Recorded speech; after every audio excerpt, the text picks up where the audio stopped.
Preface. Few words are needed in sending this little book out into the world. It is the fifth of a series of manuals designed to meet the public demand for a simple exposition of theosophical teachings. Some have complained that our literature is at once too abstruse, too technical, and too expensive for the ordinary reader, and it is our hope that the present series may succeed in supplying what is a very real want. Theosophy is not only for the learned, it is for all. Perhaps among those who in these little books catch their first glimpse of its teachings, there may be a few who will be led by them to penetrate more deeply into its philosophy, its science and its religion, facing its abstruser problems with the student's zeal and the neophyte's ardour. But these manuals are not written for the eager student, whom no initial difficulties can daunt. They are written for the busy men and women of the workaday world, and seek to make plain some of the great truths that render life easier to bear and death easier to face. Written by servants of the masters, who are elder brothers of our race, they can have no other object than to serve our fellow men. The Astral Plane. Introduction. Reference to the astral plane, or karmaloka as it is called in Sanskrit, has frequently been made by theosophical writers, and a good deal of information on the subject of this realm of nature is to be found scattered here and there in our books. But there is not, so far as I am aware, any single volume to which one can turn for a complete summary of the facts at present known to us about this interesting region. The object of this manual is to collect and make some attempt to arrange this scattered information, and also to supplement it slightly in cases where new facts have come to our knowledge. It must be understood that any such additions are only the result of the investigations of a few explorers, and must not therefore be taken as in any way authoritative, but are given simply for what they are worth. On the other hand, every precaution in our power has been taken to ensure accuracy, no fact, old or new, being admitted to this manual, unless it has been confirmed by the testimony of at least 2 independent trained investigators among ourselves, and has also been passed as correct by older students whose knowledge on these points is necessarily more greater than ours. It is hoped, therefore, that this account of the astral plane, though it cannot be considered as quite complete, may yet be found reliable as far as it goes. The first point which it is necessary to make clear in describing this astral plane is its absolute reality. Of course, in using that word, I am not speaking from that metaphysical standpoint from which all but the one unmanifested is unreal because impermanent. I am using the word in its plain everyday sense, and I mean by it that the objects and inhabitants of the astral plane are real in exactly the same way as our own bodies, our furniture, our houses or monuments are real as Charing Cross, to quote an expressive remark from one of the earliest theosophical works. They will no more endure forever than will objects on the physical plane, but they are nevertheless realities from our point of view while they last, realities which we cannot afford to ignore merely because the majority of mankind is as yet unconscious, or but vaguely conscious of their existence. There appears to be considerable misunderstanding, even among theosophical students, upon this question of the reality of the various planes of the universe. This may perhaps be partly due to the fact that the word plane has occasionally been very loosely used in our literature, writers speaking vaguely of the mental plane, the moral plane, and so on, and this vagueness has led many people to suppose that the information on the subject which is to be found in theosophical books is inexact and speculative, a mere hypothesis incapable of definite proof. No one can get a clear conception of the teachings of the wisdom religion until he has at any rate an intellectual grasp of the fact that in our solar system there exist perfectly definite planes, each with its own matter of different degrees of density, and that some of these planes can be visited and observed by persons who have qualified themselves for the work, exactly as a foreign country might be visited and observed, and that, by comparison of the observations of those who are constantly working on these planes, evidence can be obtained of their existence and nature, at least as satisfactory as that which most of us have for the existence of Greenland or Spitsbergen. The names usually given to these planes, taking them in order of materiality, rising from the denser to the finer, are the physical, the astral, the devachanic, the sushuptic, and the nirvanic. Higher than this last are two others, but they are so far above our present power of conception that for the moment they may be left out of consideration.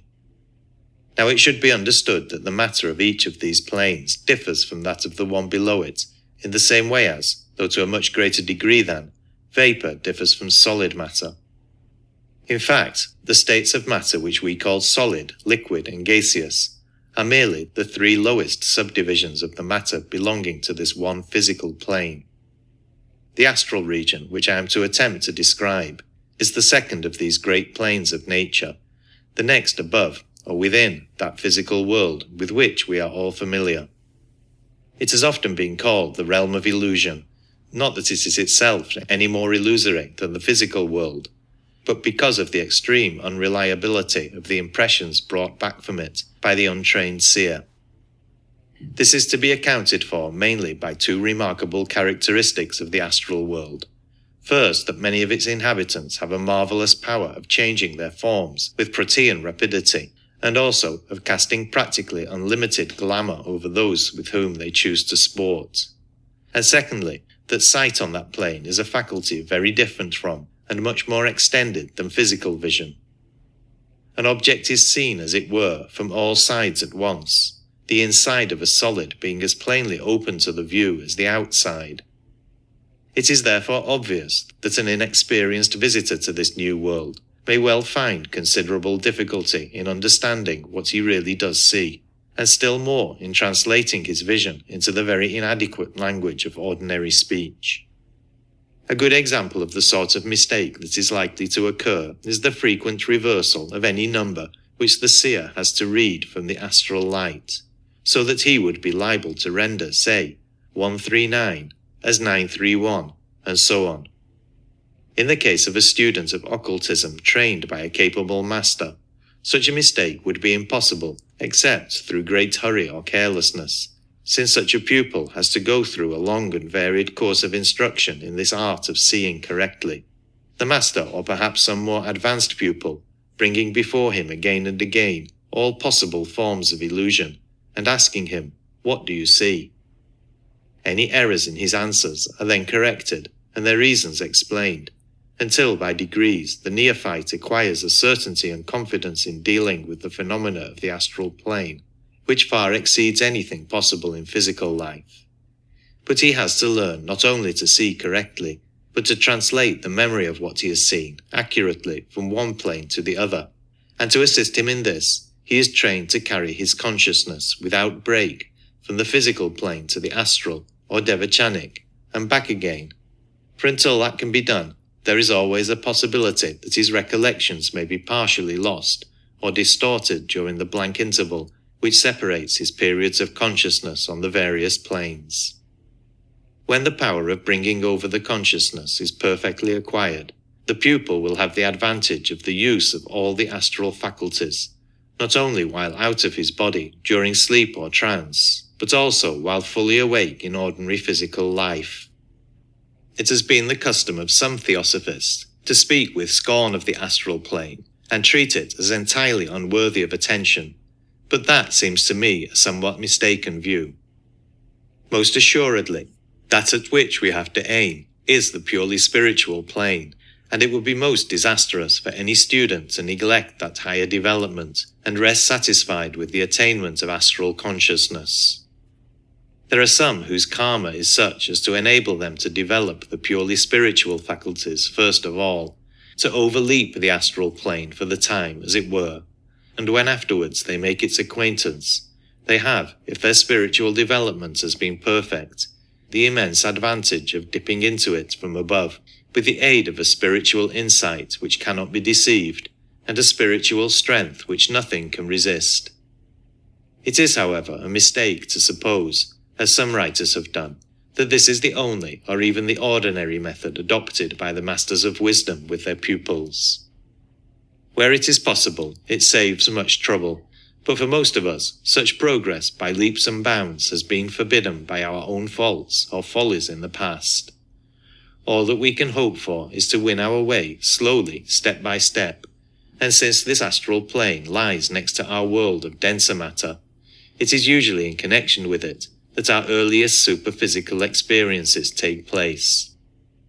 It is therefore by no means without interest to those of us who are but beginners in these studies, and a clear comprehension of its mysteries may often be of the greatest importance to us, not only by enabling us to understand many of the phenomena of the seance room, of haunted houses, etc., which would otherwise be inexplicable, but also to guard ourselves and others from possible dangers. The first introduction to this remarkable region comes to people in various ways. Some only once in their whole lives, under some unusual influence, become sensitive enough to recognize the presence of one of its inhabitants, and perhaps, because the experience does not repeat itself, come in time to believe that on that occasion they must have been the victims of hallucination.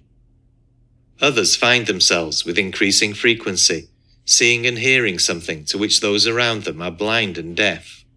Others again, and perhaps this is the commonest experience of all, begin to recollect with greater and greater clearness that which they have seen or heard on that other plane during sleep. Among those who make a study of these subjects, some try to develop the astral sight by crystal gazing or other methods, while those who have the inestimable advantage of the direct guidance of a qualified teacher will probably be placed upon that plane for the first time under his special protection, which will be continued until, by the application of various tests, he has satisfied himself that the pupil is proof against any danger or terror that he is likely to encounter. But however it may occur, the first actual realization that we are all the while in the midst of a great world full of active life, of which most of us are nevertheless entirely unconscious, cannot but be, to some extent, a memorable epoch in a man's existence. So abundant and so manifold is this life of the astral plane that at first it is absolutely bewildering to the neophyte, and even for the more practiced investigator, it is no easy task to attempt to classify and to catalogue it. If the explorer of some unknown tropical forest were asked not only to give a full account of the country through which he had passed, with accurate details of its vegetable and mineral productions, but also to state the genus and species of every one of the myriad insects, birds, beasts, and reptiles which he had seen, he might well shrink, appalled at the magnitude of the undertaking.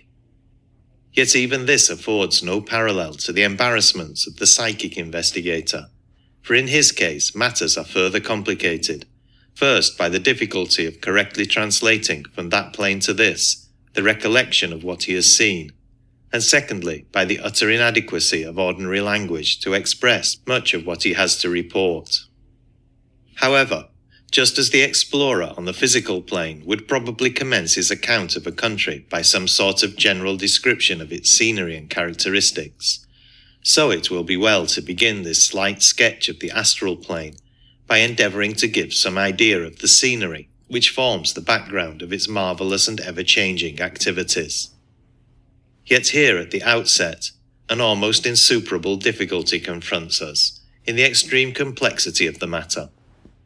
All who see fully on that plane agree that to attempt to call up before those whose eyes are as yet unopened a vivid picture of this astral scenery is like speaking to a blind man of the exquisite variety of tints in a sunset sky. However detailed and elaborate the description may be, there is no certainty that the idea presented before the hearer's mind will be an adequate representation of the truth.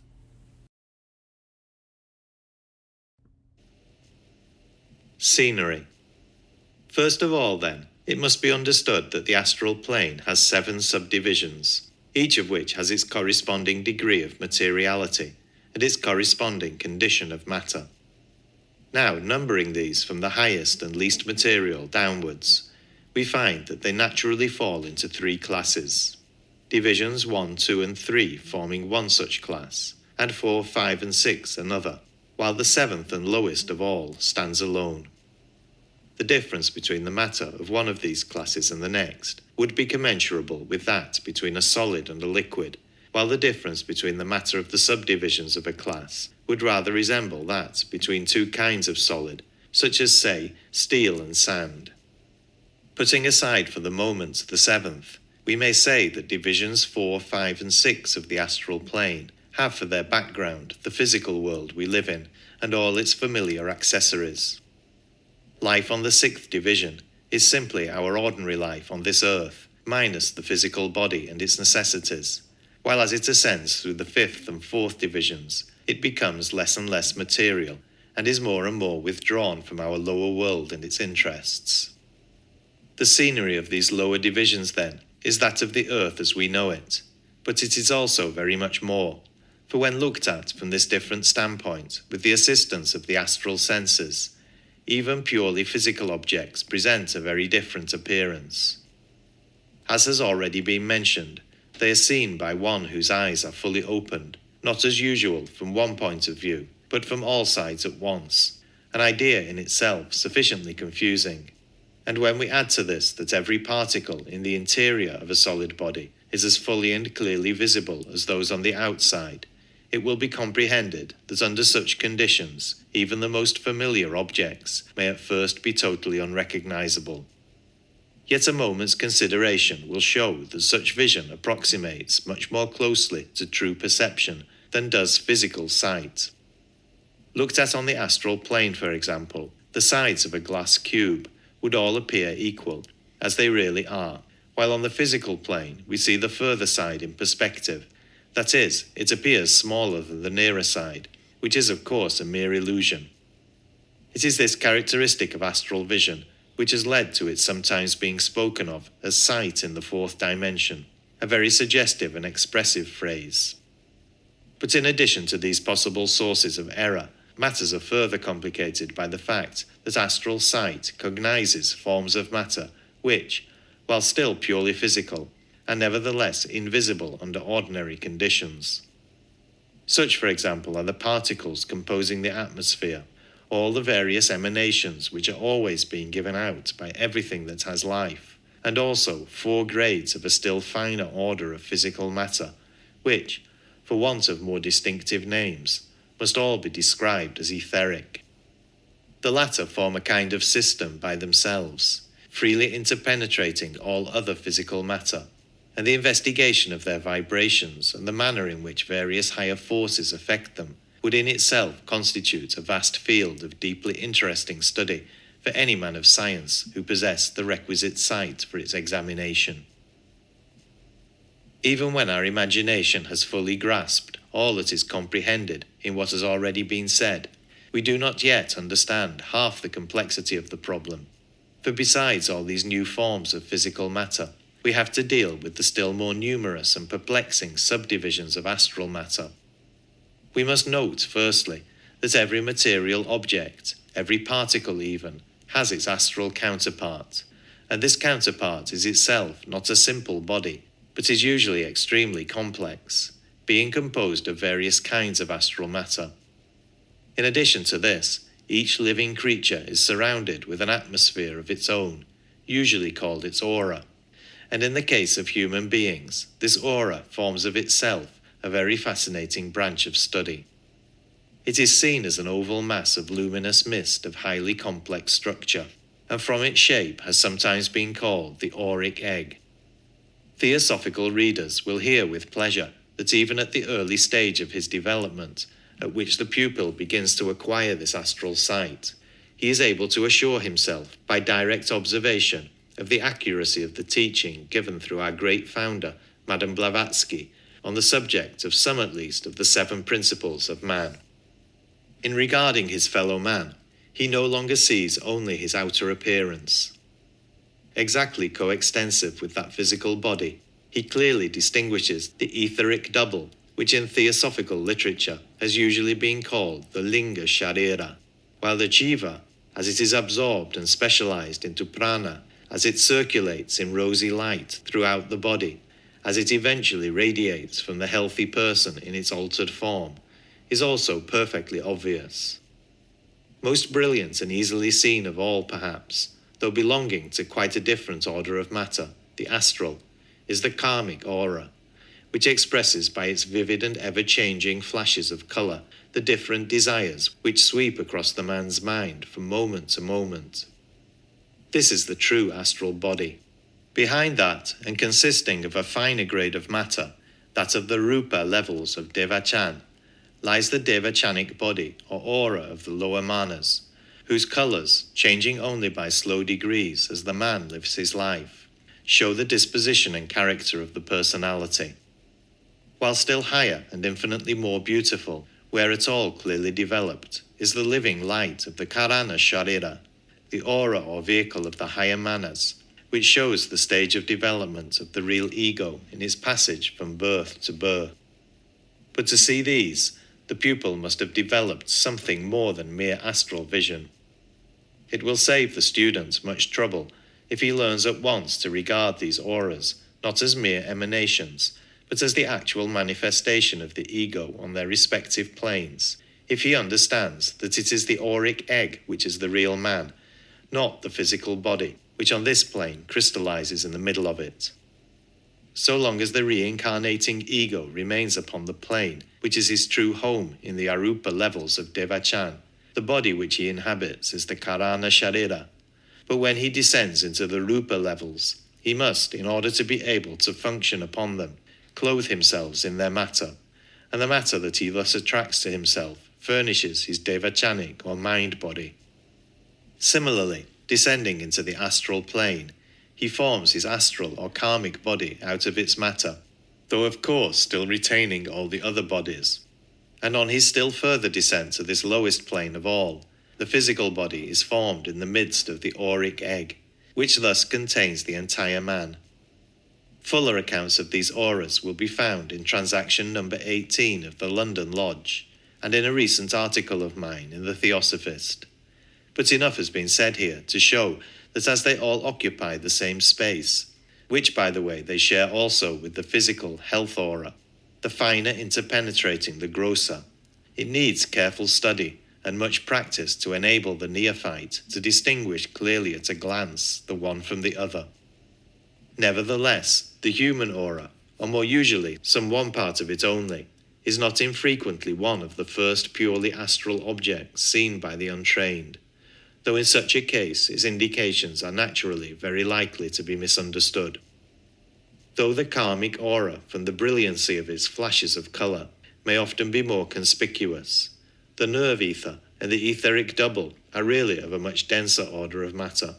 being strictly speaking within the limits of the physical plane, though invisible to ordinary sight. It has been the custom in theosophical literature to describe the linga sharira as the astral counterpart of the human body, the word astral having been usually applied to everything beyond the cognition of our physical senses. As closer investigation enables us to be more precise in the use of our terms, however, we find ourselves compelled to admit much of this invisible matter as purely physical, and therefore to define the linga sharira no longer as the astral, but as the etheric double. This seems an appropriate name for it, since it consists of various grades of that matter which scientists call ether, though this proves on examination to be not a separate substance, as has been generally supposed, but a condition of finer subdivision than the gaseous, to which any kind of physical matter may be reduced by the application of the appropriate forces. The name etheric double will therefore for the future be used in theosophic writings instead of linga sharira, and this change will not only give us the advantage of an English name, which is clearly indicative of the character of the body to which it is applied, but will also relieve us from the frequent misunderstandings which have arisen from the fact that an entirely different signification is attached in all Oriental books to the name we have hitherto been using. It must not, however, be supposed that in making this alteration in nomenclature, we are in any way putting forward a new conception. We are simply altering, for the sake of greater accuracy, the labels previously attached to certain facts in nature. If we examine with psychic faculty the body of a newly born child, we shall find it permeated not only by astral matter of every degree of density, but also by the several grades of etheric matter, and if we take the trouble to trace these inner bodies backwards to their origin, we find that it is of the latter that the etheric double, the mould upon which the physical body is built up, is formed by the agents of the lords of karma, while the astral matter has been gathered together by the descending ego, not of course consciously but automatically, as he passes through the astral plane. See Manual number 4, page 44.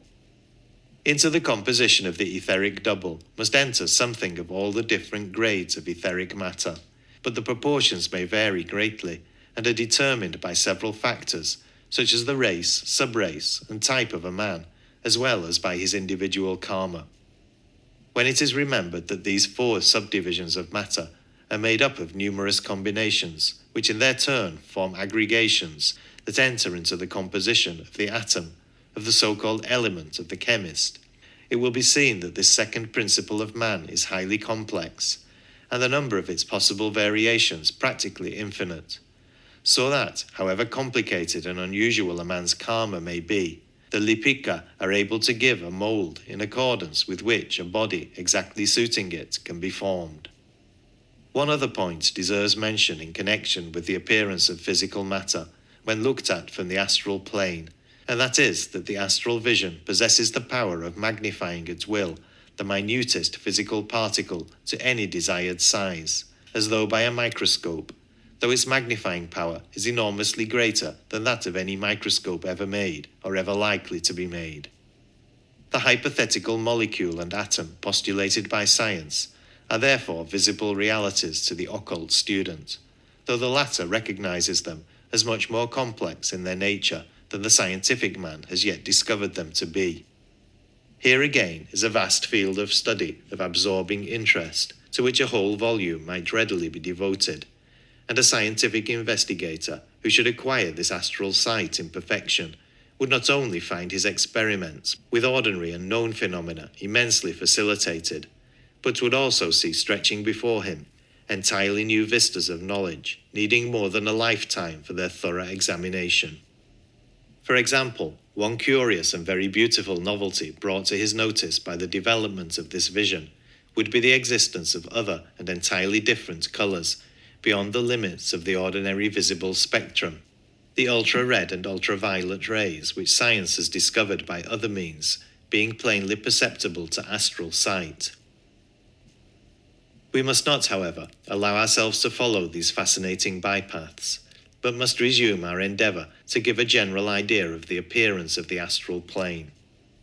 It will by this time be obvious that though, as above stated, the ordinary objects of the physical world form the background to life on certain levels of the astral plane, yet so much more is seen of their real appearance and characteristics that the general effect differs widely from that with which we are familiar.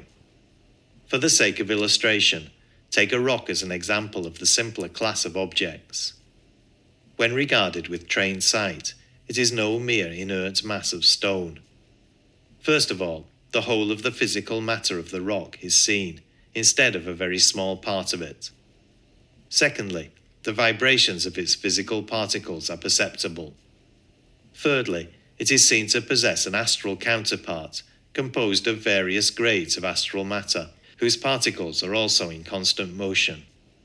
Fourthly, the jiva, or universal life, is seen to be circulating through it and radiating from it. Fifthly, an aura will be seen surrounding it, though this is, of course, much less extended and varied than in the case of the higher kingdoms. Sixthly, its appropriate elemental essence is seen permeating it, ever active but ever fluctuating. In the case of the vegetable, animal, and human kingdoms, the complications are naturally much more numerous. It may be objected by some readers that no such complexities as these are described by most of the psychics who occasionally get glimpses of the astral world, nor are they reported at seances by the entities that manifest there. But this is readily accounted for. Few untrained persons on that plane, whether living or dead, see things as they really are until after very long experience. Even those who do see fully are often too dazed and confused to understand or remember, and among the very small minority who both see and remember, there are hardly any who can translate the recollection into language on our lower plane. Many untrained psychics never examine their visions scientifically at all. They simply obtain an impression which may be quite correct, but may also be half false, or even wholly misleading. All the more probable does the latter hypothesis become when we take into consideration the frequent tricks played by sportive denizens of the other world, against which the untrained person is usually absolutely defenseless. It must also be remembered that the regular inhabitant of the astral plane, whether he be human or elemental, is under ordinary circumstances conscious only of the objects of that plane, physical matter being to him as entirely invisible as is astral matter to the majority of mankind. Since, as before remarked, every physical object has its astral counterpart, which would be visible to him, it may be thought that the distinction is a trivial one, yet it is an essential part of the symmetrical conception of the subject. If, however, an astral entity constantly works through a medium, these finer astral senses may gradually be so coarsened as to become insensible to the higher grades of matter on their own plane, and to include in their purview the physical world as we see it instead. But only the trained visitor from this life, who is fully conscious on both planes, can depend upon seeing both clearly and simultaneously. Be it understood, then, that the complexity exists, and that only when it is fully perceived and scientifically unravelled is there perfect security against deception or mistake. For the seventh or lowest subdivision of the astral plane, also this physical world of ours may be said to be the background, though what is seen is only a distorted and partial view of it, since all that is light and good and beautiful seems invisible. It was thus described 4,000 years ago in the Egyptian papyrus of the scribe Ani. What manner of place is this unto which I have come? It hath no water, it hath no air, it is deep, unfathomable. It is black as the blackest night, and men wander helplessly about therein. In it a man may not live in quietness of heart. For the unfortunate entity on that level, it is indeed true that all the earth is full of darkness and cruel habitations, but it is darkness which radiates from within himself and causes his existence to be passed in a perpetual night of evil and horror, a very real hell though, like all other hells, entirely of man's own creation. Most students find the investigation of this section an extremely unpleasant task, for there appears to be a sense of density and gross materiality about it, which is indescribably loathsome to the liberated astral body, causing it the sense of pushing its way through some black viscous fluid, while the inhabitants and influences encountered there are also usually exceedingly undesirable. The first, second, and third subdivisions seem much further removed from this physical world and correspondingly less material. Entities inhabiting these levels lose sight of the earth and its belongings. They are usually deeply self-absorbed and to a large extent create their own surroundings, though these are not purely subjective, as in Devachan, but on the contrary, sufficiently objective to be perceptible to other entities and also to clairvoyant vision. This region is beyond doubt the summerland of which we hear so much at spiritualistic seances, and the entities who descend from and describe it are probably often speaking the truth as far as their knowledge extends. It is on these planes that spirits call into temporary existence their houses, schools, and cities, for these objects are often real enough for the time, though to a clearer sight they may sometimes be pitiably unlike what their delighted creators suppose them to be. Nevertheless, many of the imaginations that take form there are of real though temporary beauty,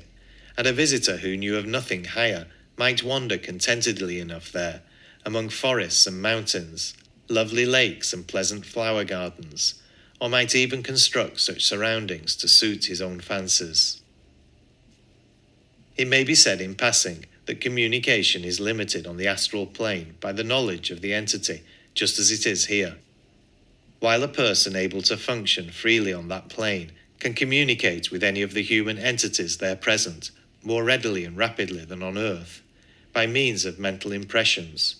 The inhabitants themselves do not usually seem able to exercise this power, but appear to be restricted by limitations similar to those that prevail on Earth, though perhaps less rigid.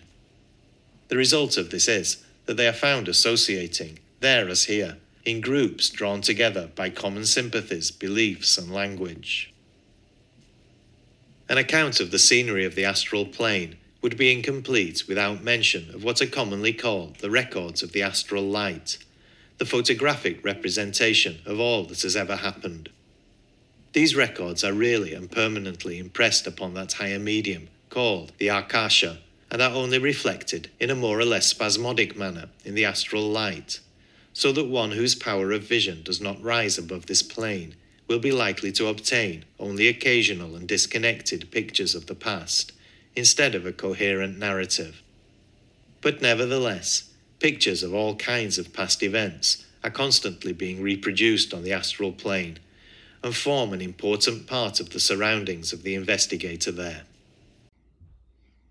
Inhabitants. Having sketched in, however slightly, the background of our picture, we must now attempt to fill in the figures, to describe the inhabitants of the astral plane.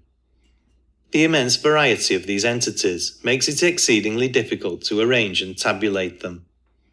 Perhaps the most convenient method will be to divide them into three great classes: the human, the non-human, and the artificial. 1. Human.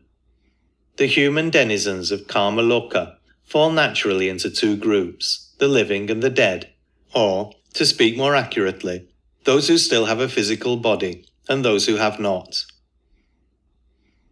1. Living. The entities which manifest on the astral plane during physical life may be subdivided into four classes. 1. The adept or chela in the Maya Virupa. This body is the artificial vehicle used on the four lower or rupa divisions of the devachanic plane by those capable of functioning there during earth life, and is formed out of the substance of the mind-body. The pupil is at first unable to construct this for himself, and has therefore to be content with his ordinary astral body composed of the less refined matter of the karmic aura. But at a certain stage of his progress, the master himself forms his Mayavirupa for him for the first time, and afterwards instructs and assists him until he can make it for himself easily and expeditiously. When this facility is attained, this vehicle is habitually used in place of the grosser astral body, since it permits of instant passage from the astral to the devachanic plane and back again at will, and allows of the use at all times of the higher powers belonging to its own plane. It must be noted, however, that a person travelling in the Maya Virupa is not perceptible to merely astral vision, unless he chooses to make himself so by gathering around him particles of astral matter, and so creating for himself a temporary body suitable to that plane. Though such a temporary creation would resemble the ordinary astral body only as a materialization resembles the physical body. In each case, it is a manifestation of a higher entity on a lower plane in order to make himself visible to those whose senses cannot yet transcend that plane. But whether he be in the Maya Virupa or the astral body, the pupil who is introduced to the astral plane under the guidance of a competent teacher has always the fullest possible consciousness there, and is in fact himself exactly as his friends know him on earth, minus only the four lower principles in the former case, and the three lower in the latter, and plus the additional powers and faculties of this higher condition, which enable him to carry on far more easily and far more efficiently on that plane during sleep, the theosophical work which occupies so much of his thought in his waking hours. Whether he will remember fully and accurately on the physical plane what he has done or learnt on the other depends largely, as before stated, upon whether he is able to carry his consciousness without intermission from the one state to the other. 2. The psychically developed person who is not under the guidance of a master. Such a person may or may not be spiritually developed, for the two forms of advancement do not necessarily go together, and when a man is born with psychic powers, it is simply the result of efforts made during a previous incarnation, which may have been of the noblest and most unselfish character, or on the other hand, may have been ignorant and ill-directed, or even entirely unworthy. Such a one will usually be perfectly conscious when out of the body, but for want of proper training is liable to be greatly deceived as to what he sees. He will often be able to range through the different subdivisions of the astral plane almost as fully as persons belonging to the last class, but sometimes he is especially attracted to some one division and rarely travels beyond its influences. His recollection of what he has seen may vary according to the degree of his development, through all the stages from perfect clearness to utter distortion or blank oblivion. He will appear always in the astral body, since by the hypothesis he does not know how to form the Maya Virupa. 3. The ordinary person. That is, the person without any psychic development, floating about in his astral body in a more or less unconscious condition. In deep slumber, the higher principles in their astral vehicle almost invariably withdraw from the body and hover in its immediate neighborhood, practically almost as much asleep as the latter.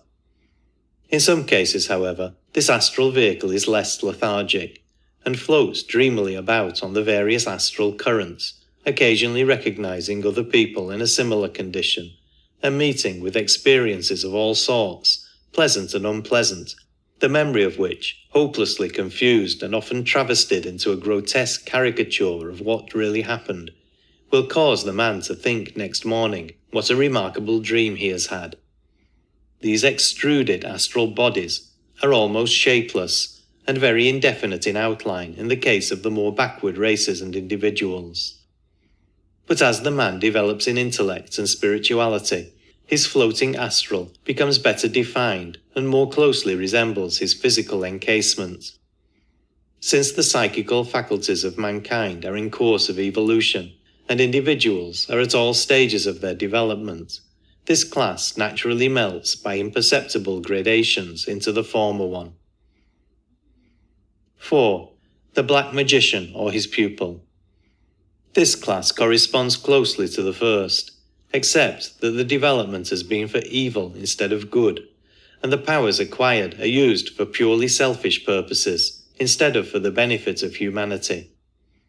Among its lower ranks come members of the Negro race, who practice the ghastly rites of the Obeah or voodoo schools, and the medicine men of many a savage tribe, while higher in intellect, and therefore the more blameworthy, stand the Tibetan black magicians, who are often, though incorrectly called by Europeans, Dugpas, a title properly belonging, as is quite correctly explained by Surgeon Major Waddell in his recent work on the Buddhism of Tibet, only to the Bhutanese subdivision of the great Kagyu sect, which is part of what may be called the semi-reformed school of Tibetan Buddhism. The Dugpas no doubt deal in tantric magic to a considerable extent, but the real red-hatted, entirely unreformed sect is that of the Nyin Ma Pa, though far beyond them, in a still lower depth, lie the Bon Pa, the votaries of the aboriginal religion, who have never accepted any form of Buddhism at all. It must not, however, be supposed that all Tibetan sects, except the Gelugpa, are necessarily and altogether evil. A truer view would be that as the rules of other sects permit considerably greater laxity of life and practice, the proportion of self-seekers among them is likely to be much larger than among the stricter reformers. The investigator will occasionally meet on the astral plane students of occultism from all parts of the world, belonging to lodges quite unconnected with the masters of whom theosophists know most, who are in many cases most earnest and self-sacrificing seekers after truth. It is noteworthy, however, that all such lodges are at least aware of the existence of the great Himalayan Brotherhood and acknowledge it as containing among its members the highest adepts now known on earth. 2. Dead. To begin with, of course, this very word, dead, is an absurd misnomer, as most of the entities classified under this heading are as fully alive as we are ourselves. The term must be understood as meaning those who are for the time unattached to a physical body. They may be subdivided into 9 principal classes as follows. 1. The Nirmanakaya. This class is just mentioned in order to make the catalogue complete, but it is of course very rarely indeed that so exalted a being manifests himself upon so low a plane as this. When for any reason connected with his sublime work he found it desirable to do so, he would probably create a temporary astral body for the purpose, just as the adept in the Maya Virupa would do, since the more refined vesture would be invisible to astral sight. Further information about the position and work of the Nirmanakayas may be found in Madame Blavatsky's Theosophical Glossary and The Voice of the Silence. 2. The Chela awaiting reincarnation. It has frequently been stated in theosophical literature that when the pupil reaches a certain stage, he is able, with the assistance of his master, to escape from the action of what is, in ordinary cases, the law of nature which carries a human being into the devachanic condition after death, there to receive his due reward in the full working out of all the spiritual forces which his highest aspirations have set in motion while on earth. As the pupil must, by the hypothesis, be a man of pure life and high thought, it is probable that in his case these spiritual forces will be of abnormal strength, and therefore if he, to use the technical expression, takes his devachan, it is likely to be an extremely long one. But if, instead of taking it, he chooses the path of renunciation, thus, even at his low level and in his humble way, beginning to follow in the footsteps of the great master of renunciation, Gautama Buddha himself, he is able to expend that reserve of force in quite another direction, to use it for the benefit of mankind, and so, infinitesimal though his offering may be, to take his tiny part in the great work of the Nirmanakayas. By taking this course, he no doubt sacrifices centuries of intense bliss, but on the other hand, he gains the enormous advantage of being able to continue his life of work and progress without a break. When a pupil who has decided to do this dies, he simply steps out of his body, as he has often done before, and waits upon the astral plane until a suitable reincarnation can be arranged for him by his master.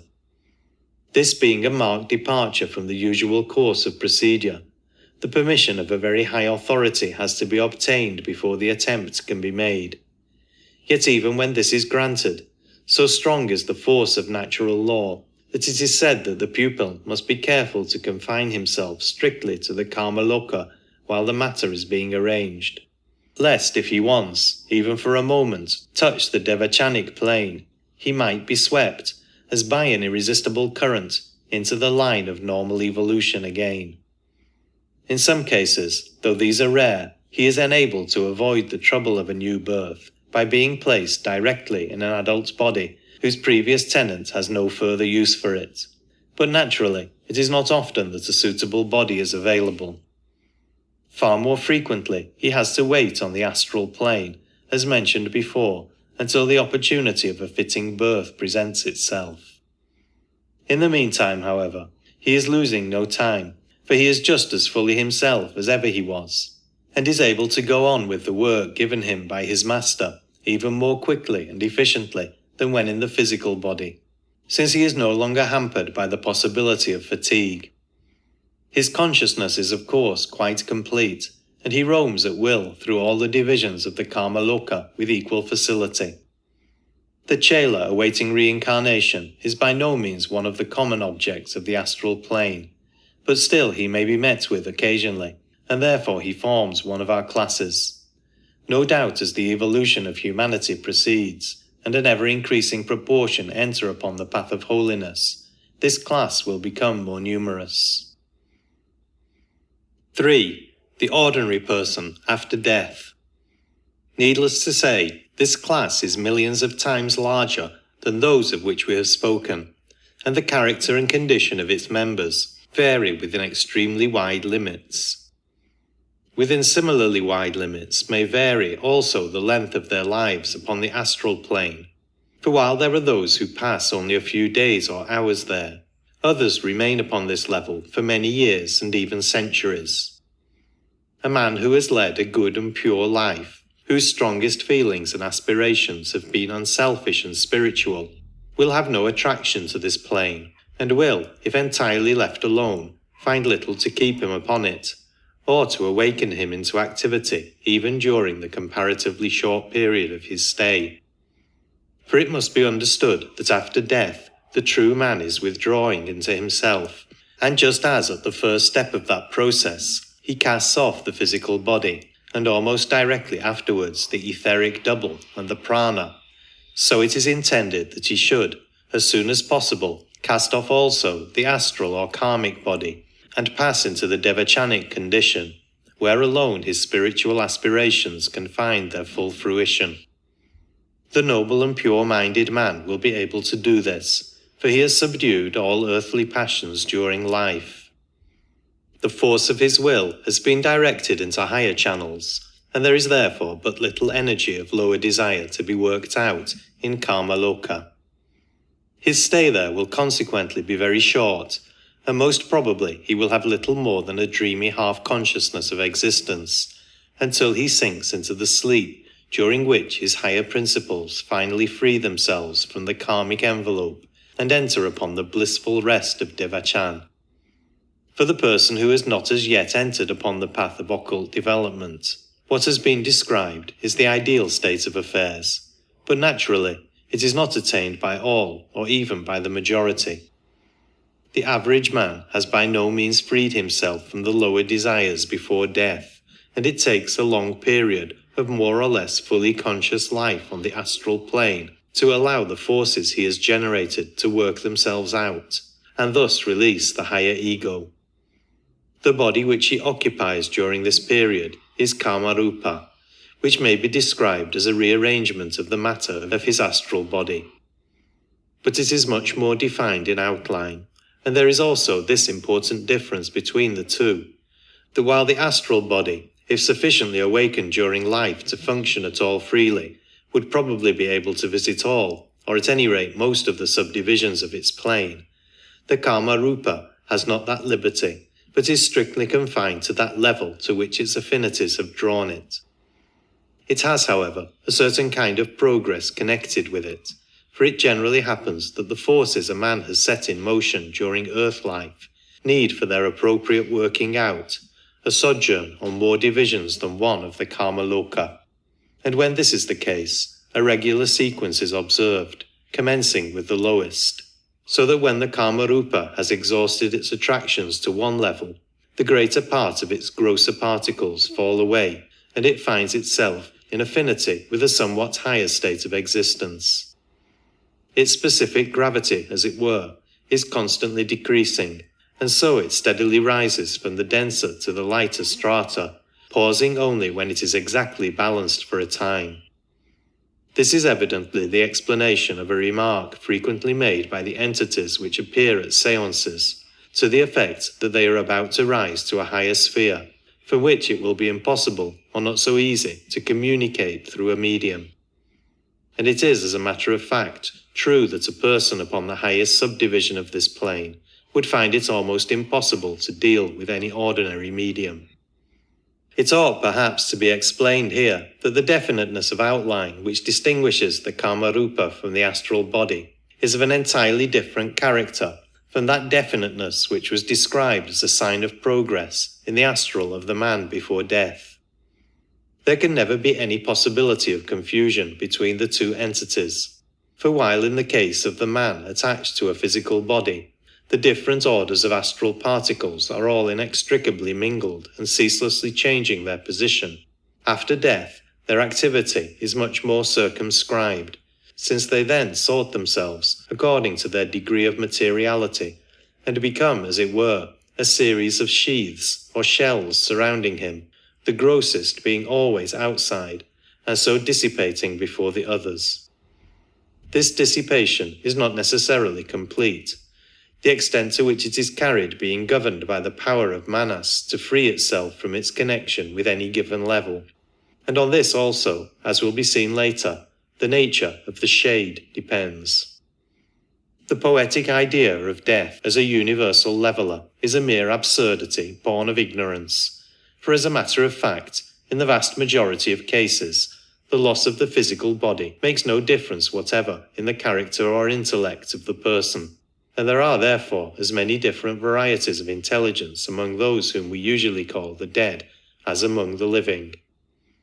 The popular religious teaching of the West as to man's post-mortem adventures has long been so wildly inaccurate that even intelligent people are often terribly puzzled when they recover consciousness in karma loka after death.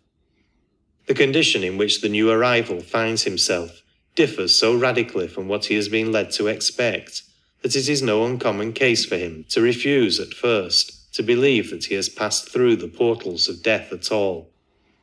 Indeed, of so little practical value is our much vaunted belief in the immortality of the soul, that most people consider the very fact that they are still conscious an absolute proof that they have not died.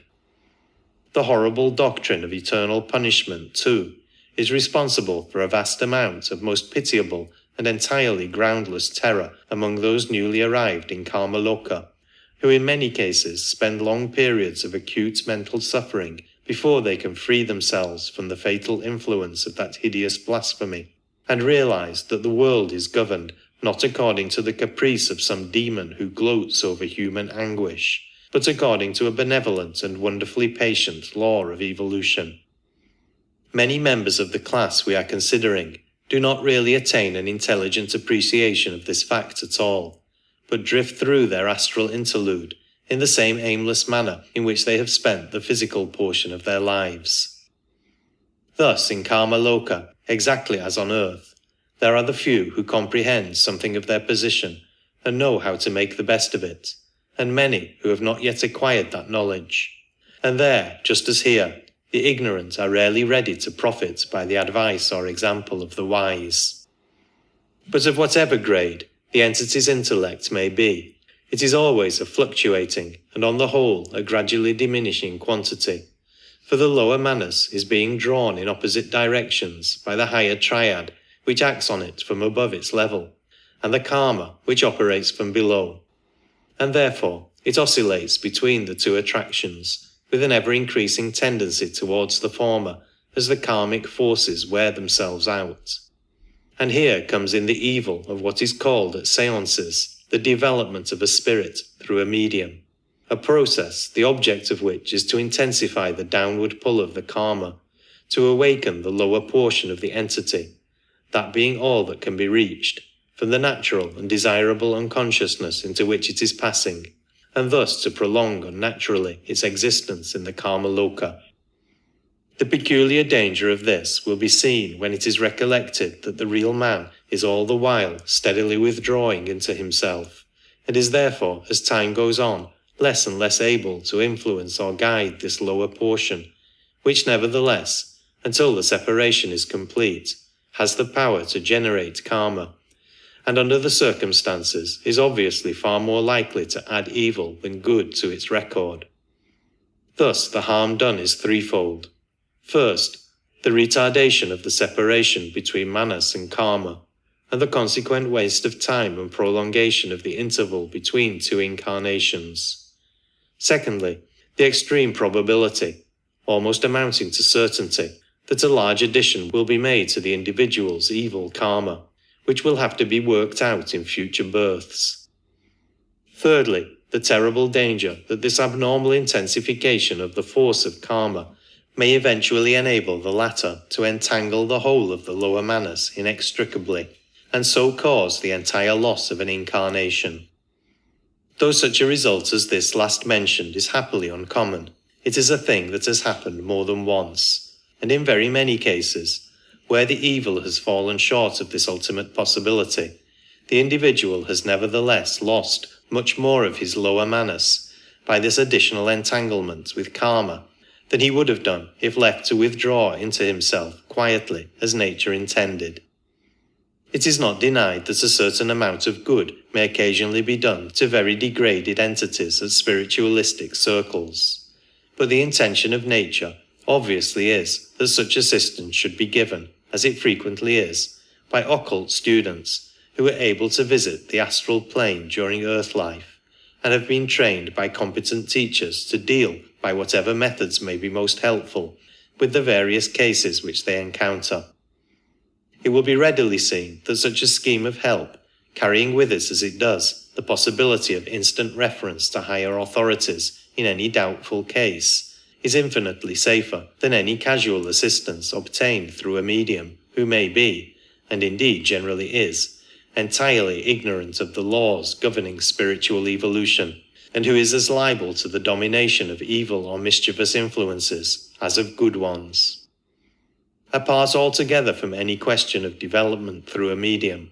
there is another and much more frequently exercised influence, which may seriously retard a disembodied entity on his way to Devachan, and that is the intense and uncontrolled grief of his surviving friends or relatives. It is one among many melancholy results of the terribly inaccurate and even irreligious view that we in the West have for centuries been taking of death, that we not only cause ourselves an immense amount of wholly unnecessary pain over this temporary parting from our loved ones, but we also do serious injury to those for whom we bear so deep an affection by means of this very regret which we feel so acutely.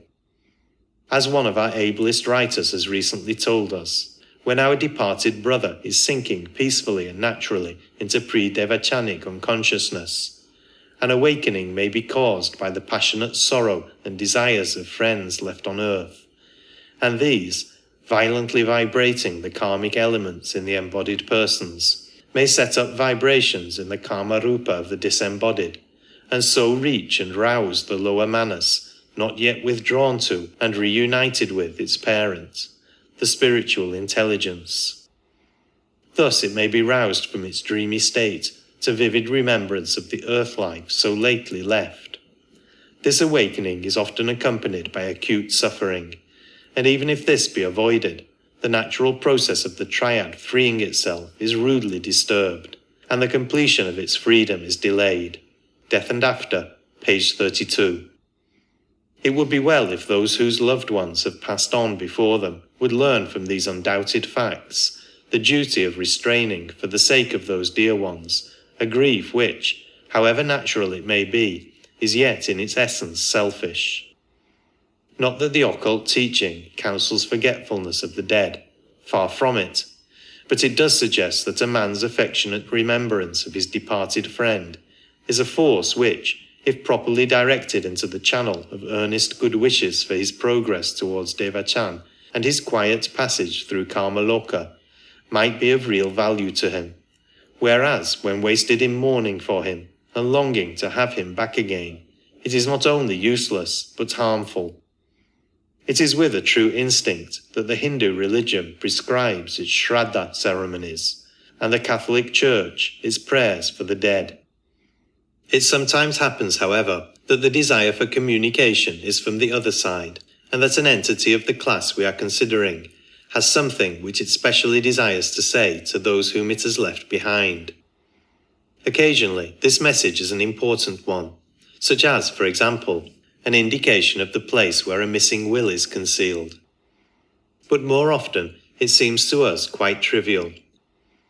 Still, whatever it may be, if it is firmly impressed upon the mind of the dead person, it is undoubtedly desirable that he should be enabled to deliver it, as otherwise the anxiety to do so would perpetually draw his consciousness back into the earth life and prevent him from passing to higher spheres. In such a case, a psychic who can understand him, or a medium through whom he can write or speak, is of real service to him. It should be observed that the reason why he cannot usually write or speak without a medium is that one state of matter can ordinarily act only upon the state next below it, and, as he now has no denser matter in his organism than that of which the Karma Rupa is composed, he finds it impossible to set up vibrations in the physical substance of the air, or to move the physical pencil without borrowing living matter of the intermediate order contained in the etheric double, by means of which an impulse can readily be transferred from the one plane to the other. Now, he would be unable to borrow this material from an ordinary person, because such a man's principles would be too closely linked together to be separated by any means likely to be at his command. But the very essence of mediumship is the ready separability of the principles. So, from a medium, he can draw without difficulty the matter he needs for his manifestation, whatever it may be. When he cannot find a medium or does not understand how to use one, he sometimes makes clumsy and blundering endeavours to communicate on his own account, and by the strength of his will, he sets elemental forces blindly working, perhaps producing such apparently aimless manifestations as stone-throwing, bell-ringing, etc.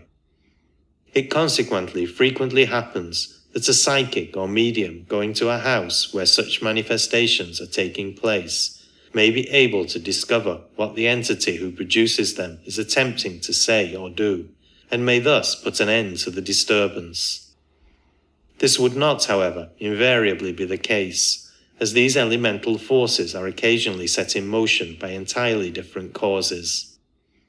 But for one entity who is earthbound by the desire to communicate with his surviving friends, there are thousands who, if left alone, would never think of doing so, although when the idea is suggested to them through a medium, they will respond to it readily enough, for since during earth life their interests were probably centered less in spiritual than in worldly affairs, it is not difficult to reawaken in them vibrations sympathetic to matters connected with the existence they have so lately left.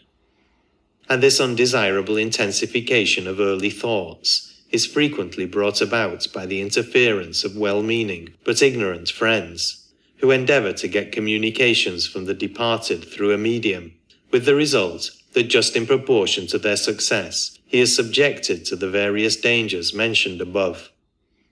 It should also be remembered that the possible injury to the entity itself is by no means all the harm that may accrue from such a practice, for those who habitually attend seances during life are almost certain to develop a tendency to haunt them after death, and so themselves in turn run the risks into which they have so often brought their predecessors.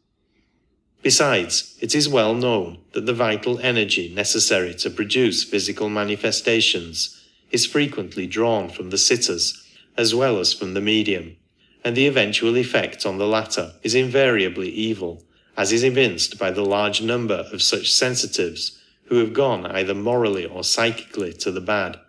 some becoming epileptic, some taking to drink, others falling under influences which induced them to stoop to fraud and trickery of all kinds. 4. The shade. When the separation of the principles is complete, the karma loka life of the person is over, and as before stated, he passes into the devachanic condition.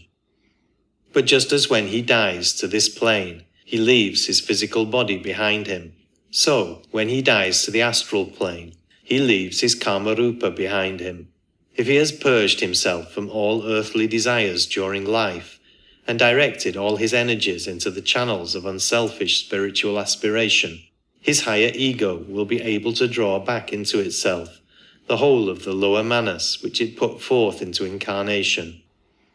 In that case, the karma rupa left behind on the astral plane will be a mere corpse, like the abandoned physical body, and it will then come not into this class, but into the next.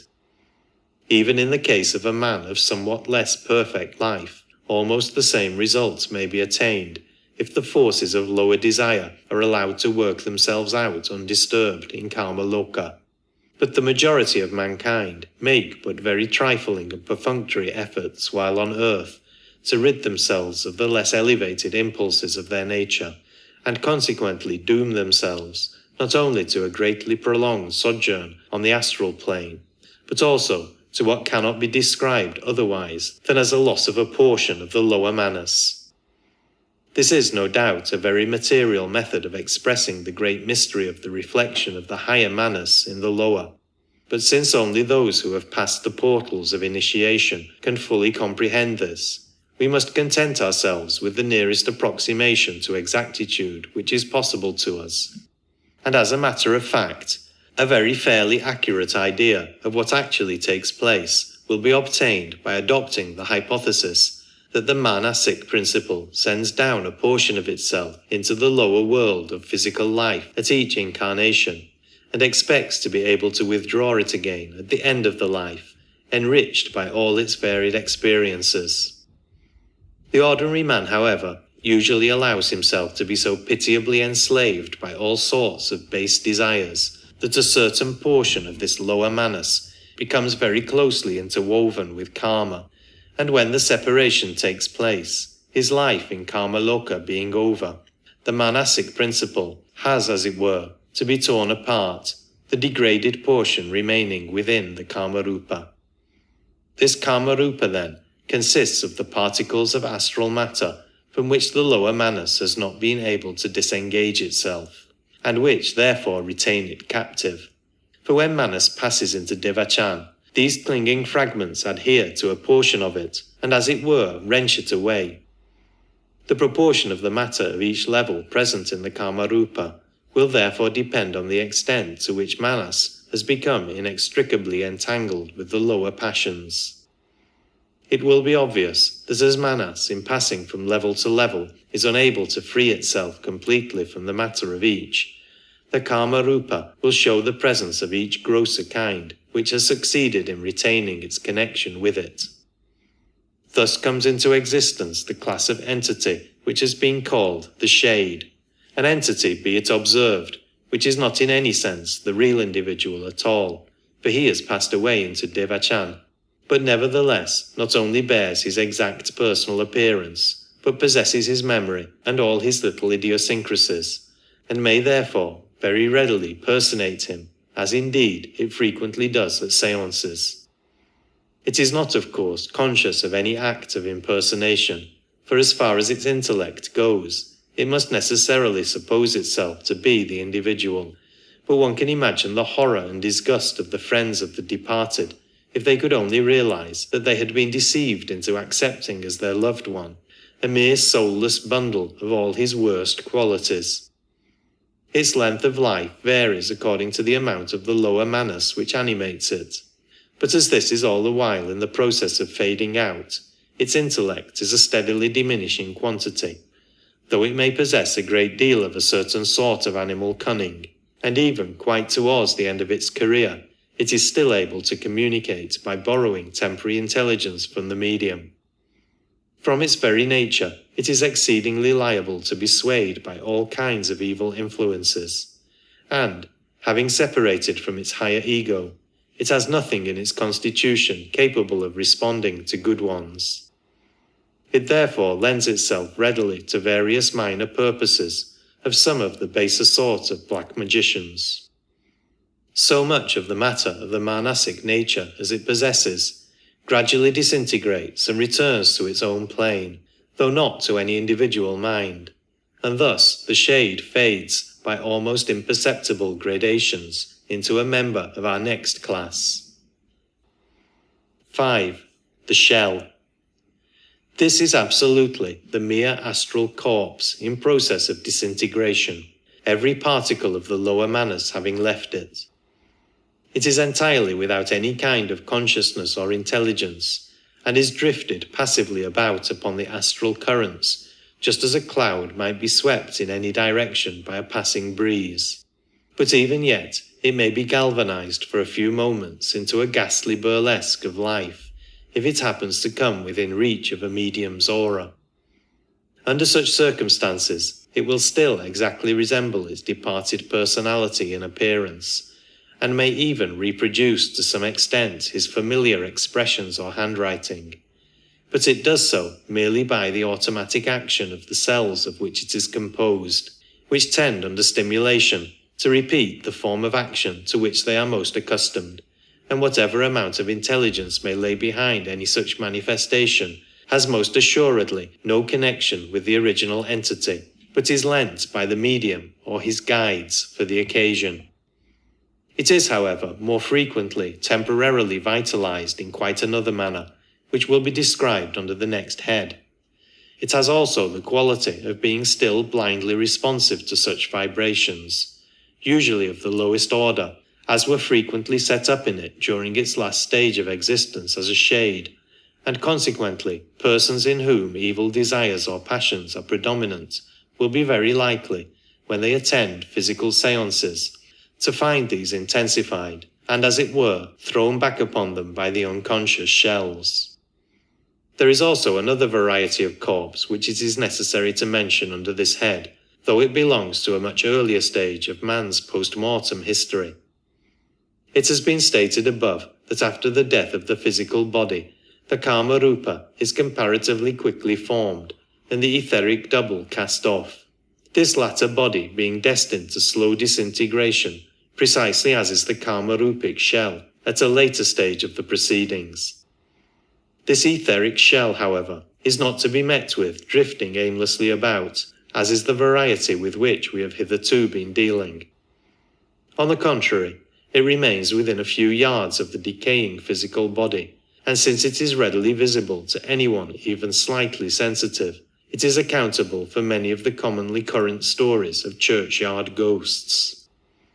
A psychically developed person passing one of our great cemeteries will see hundreds of these bluish-white, misty forms hovering over the graves where are laid the physical vestures which they have recently left. And as they, like their lower counterparts, are in various stages of disintegration, the sight is by no means a pleasant one. This also, like the other kind of shell, is entirely devoid of consciousness and intelligence, and though it may, under certain circumstances, be galvanized into a very horrible form of temporary life, this is possible only by means of some of the most loathsome rites of one of the worst forms of black magic, about which the less said the better. It will thus be seen that in the successive stages of his progress from earth life to devachan, man casts off and leaves to slow disintegration no less than 3 corpses: the physical body, the etheric double, and the karma rupa, all of which are by degrees resolved into their constituent elements and utilized anew on their respective planes by the wonderful chemistry of nature. 6. The vitalized shell. This entity ought not, strictly speaking, to be classified under the head human at all, since it is only its outer vesture, the passive, senseless shell, that was once an appanage of humanity. Such life, intelligence, desire, and will as it may possess are those of the artificial elemental animating it, and that, though in terrible truth a creation of man's evil thought, is not itself human. It will therefore perhaps be better to deal with it more fully under its appropriate class among the artificial entities, as its nature and genesis will be more readily comprehensible by the time that part of our subject is reached. Let it suffice here to mention that it is always a malevolent being, a true tempting demon, whose evil influence is limited only by the extent of its power. Like the shade, it is frequently used to further the horrible purposes of the voodoo and obeah forms of magic. Some writers have spoken of it under the name elementary, but as that title has, at one time or other, been used for almost every variety of post-mortem entity, it has become so vague and meaningless that it is perhaps better to avoid it. 7. The suicide or victim of sudden death. It will be readily understood that a man who is torn from physical life hurriedly while in full health and strength, whether by accident or suicide, finds himself upon the astral plane under conditions differing considerably from those which surround one who dies either from old age or from disease. In the latter case, the hold of earthly desires upon the entity is more or less weakened, and probably the very grossest particles are already got rid of, so that the karma rupa will most likely form itself on the 6th or 5th subdivision of the karma loka, or perhaps even higher. The principles have been gradually prepared for separation, and the shock is therefore not so great. In the case of the accidental death or suicide, none of these preparations have taken place, and the withdrawal of the principles from their physical encasement has been very aptly compared to the tearing of the stone out of an unripe fruit. A great deal of the grossest kind of astral matter still clings around the personality, which is consequently held in the seventh or lowest subdivision of the Karma Loka. This has already been described as anything but a pleasant abiding place, yet it is by no means the same for all those who are compelled for a time to inhabit it. The victims of sudden death, whose earth lives have been pure and noble, have no affinity for this plane, and the time of their sojourn upon it is past, to quote from an early letter on this subject, either in happy ignorance and full oblivion, or in a state of quiet slumber, a sleep full of rosy dreams. But on the other hand, if their earth lives have been low and brutal, selfish and sensual, they will, like the suicides, be conscious to the fullest extent in this undesirable region, and they are liable to develop into terribly evil entities, inflamed with all kinds of horrible appetites which they can no longer satisfy directly now they are without a physical body. They gratify their loathsome passions vicariously through a medium or any sensitive person whom they can obsess, and they take a devilish delight in using all the arts of delusion which the astral plane puts in their power in order to lead others into the same excesses which have proved so fatal to themselves. Quoting again from the same letter, these are the pisachas, the incubi and succubi of medieval writers, demons of thirst and gluttony, of lust and avarice, of intensified craft, wickedness and cruelty, provoking their victims to horrible crimes and revelling in their commission. From this class and the last are drawn the tempters, the devils of ecclesiastical literature, but their power fails utterly before purity of mind and purpose. They can do nothing with a man unless he has first encouraged in himself the vices into which they seek to draw him. One whose psychic sight has been opened will often see crowds of these unfortunate creatures hanging round butchers' shops, public houses, or other even more disreputable places, wherever the gross influences in which they delight are to be found, and where they encounter men and women still in the flesh who are like-minded with themselves. For such an entity as one of these to meet with a medium with whom he is in affinity is indeed a terrible misfortune.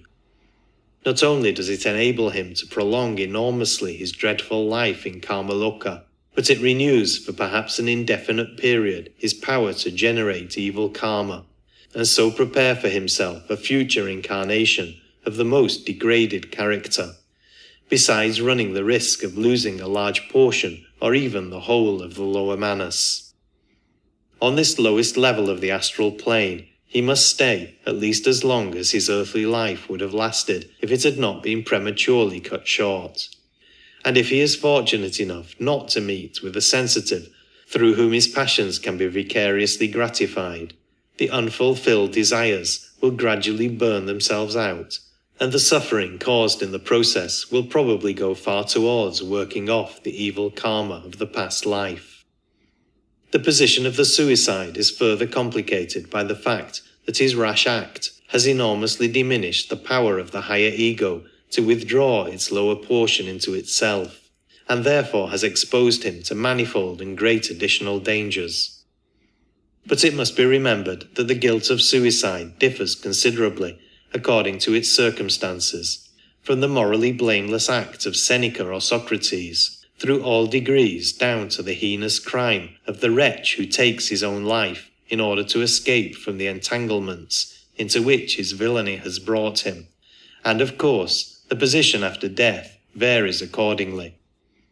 It should be noted that this class, as well as the shades and the vitalized shells, are all what may be called minor vampires. That is to say, whenever they have the opportunity, they prolong their existence by draining away the vitality from human beings whom they find themselves able to influence. This is why both medium and sitters are often so weak and exhausted after a physical séance.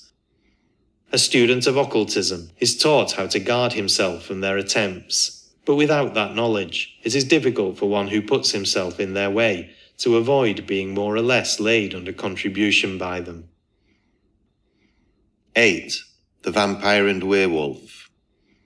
There remain, too, even more awful but happily very rare possibilities to be mentioned before this part of our subject is completed, and though they differ very widely in many ways, we may yet perhaps group them together,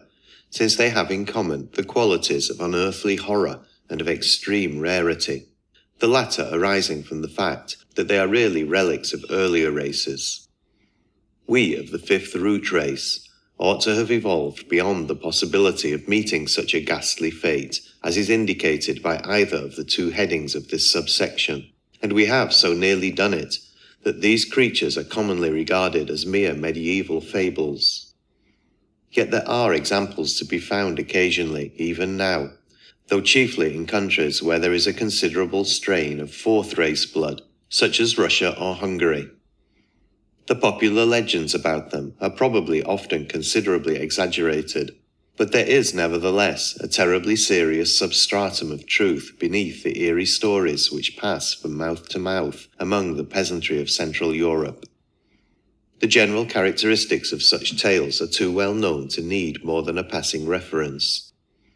A fairly typical specimen of the vampire story, though it does not profess to be more than the merest fiction, is Sheridan Le Fanu's Carmilla, while a very remarkable account of an unusual form of this creature is to be found in Isis Unveiled, Volume 1, page 454. All readers of theosophical literature are familiar with the idea that it is possible for a man to live a life so absolutely degraded and selfish, so utterly wicked and brutal, that the whole of his lower manas may become entirely enmeshed in karma, and finally separated from its spiritual source in the higher ego. Some students even seem to think that such an occurrence is quite a common one, and that we may meet scores of such soulless men, as they have been called, in the street every day of our lives. But this, happily, is untrue.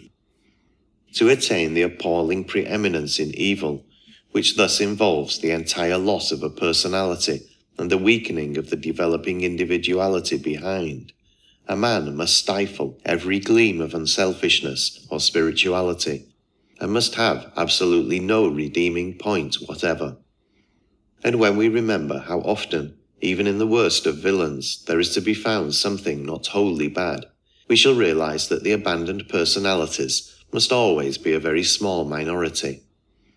Still, comparatively few though they be, they do exist, and it is from their ranks that the still rarer vampire is drawn. The lost entity would very soon after death find himself unable to stay in Karmaloka, and would be irresistibly drawn in full consciousness into his own place, the mysterious eighth sphere,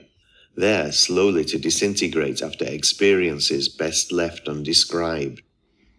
If, however, he perishes by suicide or sudden death, he may, under certain circumstances, especially if he knows something of black magic, hold himself back from that awful fate by a death in life scarcely less awful,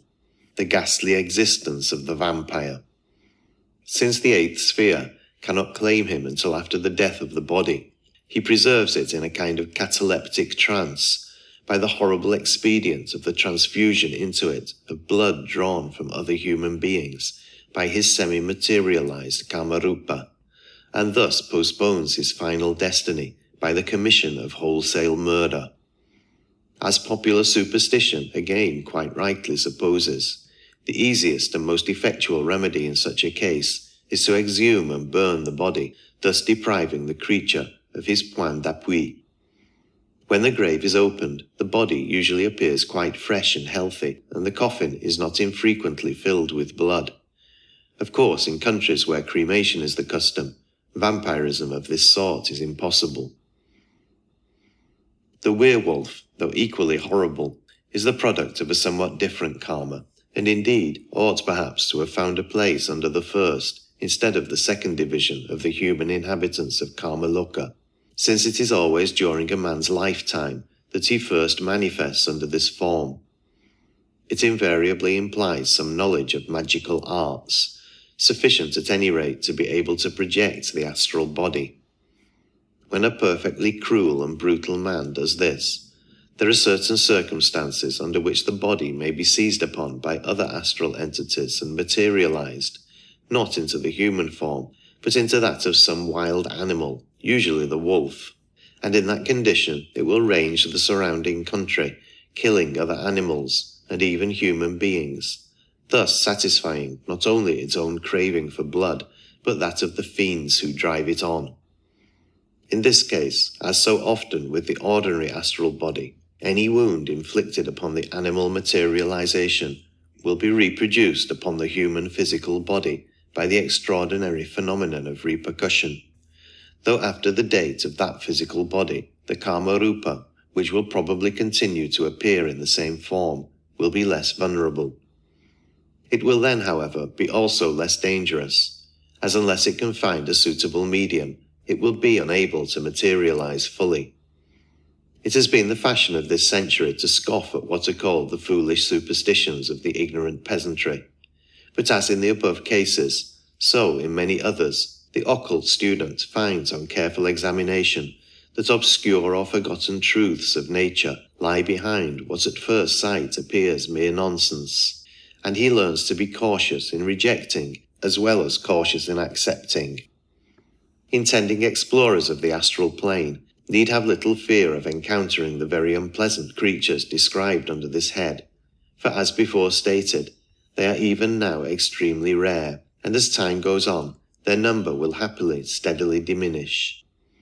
In any case, their manifestations are usually restricted to the immediate neighborhood of their physical bodies, as might be supposed from their extremely material nature.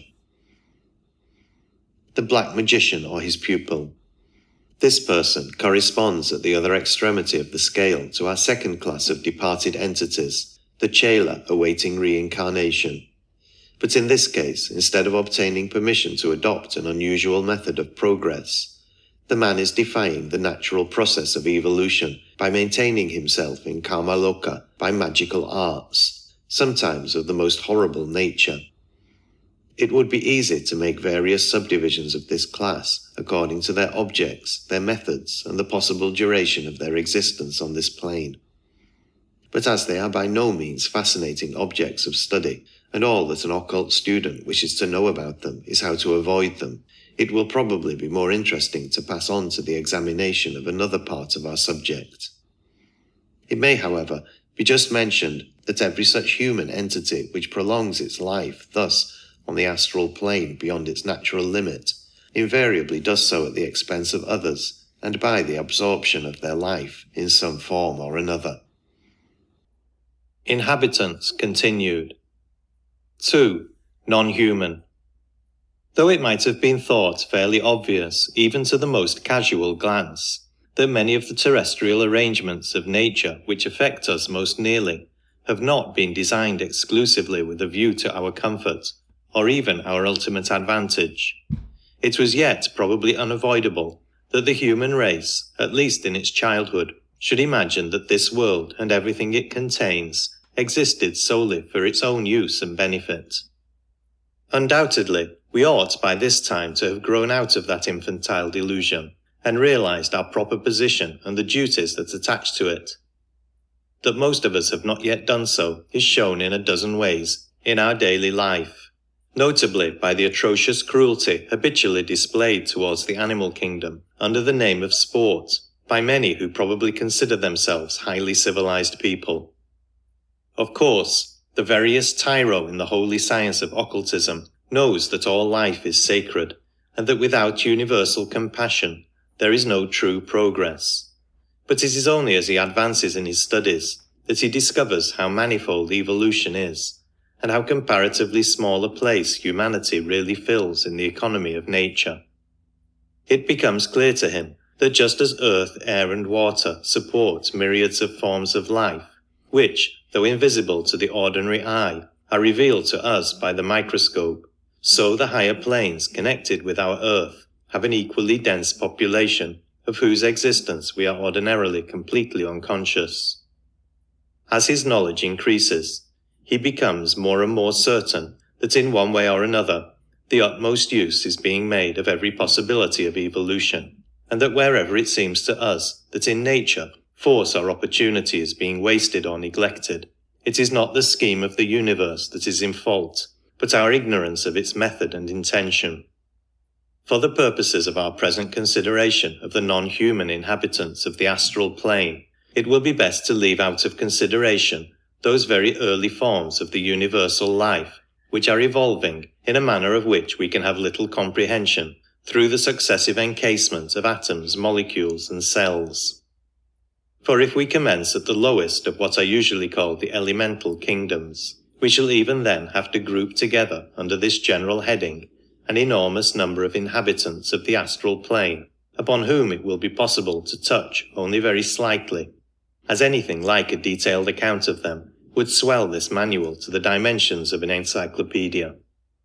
The most convenient method of arranging the non-human entities will perhaps be in 4 classes, it being understood that in this case the class is not, as previously, a comparatively small subdivision, but usually a great kingdom of nature, at least as large and varied as, say, the animal or vegetable kingdom. Some of these rank considerably below humanity, some are our equals, and others again rise far above us in goodness and power. Some belong to our scheme of evolution, that is to say, they either have been or will be men like ourselves. Others are evolving on entirely distinct lines of their own. Before proceeding to consider them, it is necessary, in order to avoid the charge of incompleteness, to mention that in this branch of the subject, 2 reservations have been made. First, no reference is made to the occasional appearances of very high adepts from other planets of the solar system, and of even more august visitors from a still greater distance, since such matters cannot fitly be described in an essay for general reading. And besides, it is practically inconceivable, though of course theoretically possible, that such glorified beings should ever need to manifest themselves on a plane so low as the astral. If for any reason they should wish to do so, the body appropriate to the plane would be temporarily created out of astral matter belonging to this planet, just as in the case of the Nirmanakaya. Secondly, quite outside of and entirely unconnected with the 4 classes into which we are dividing this section, there are 2 other great evolutions which at present share the use of this planet with humanity, but about them it is forbidden to give any particulars at this stage of the proceedings, as it is not apparently intended under ordinary circumstances, either that they should be conscious of man's existence, or man of theirs.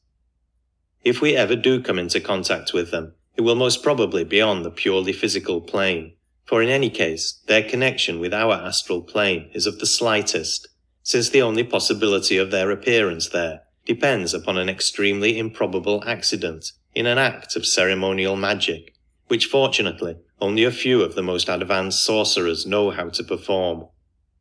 Nevertheless, that improbable accident has happened at least once, and may happen again, so that, but for the prohibition above mentioned, it would have been necessary to include them in our list. 1. The elemental essence belonging to our own evolution.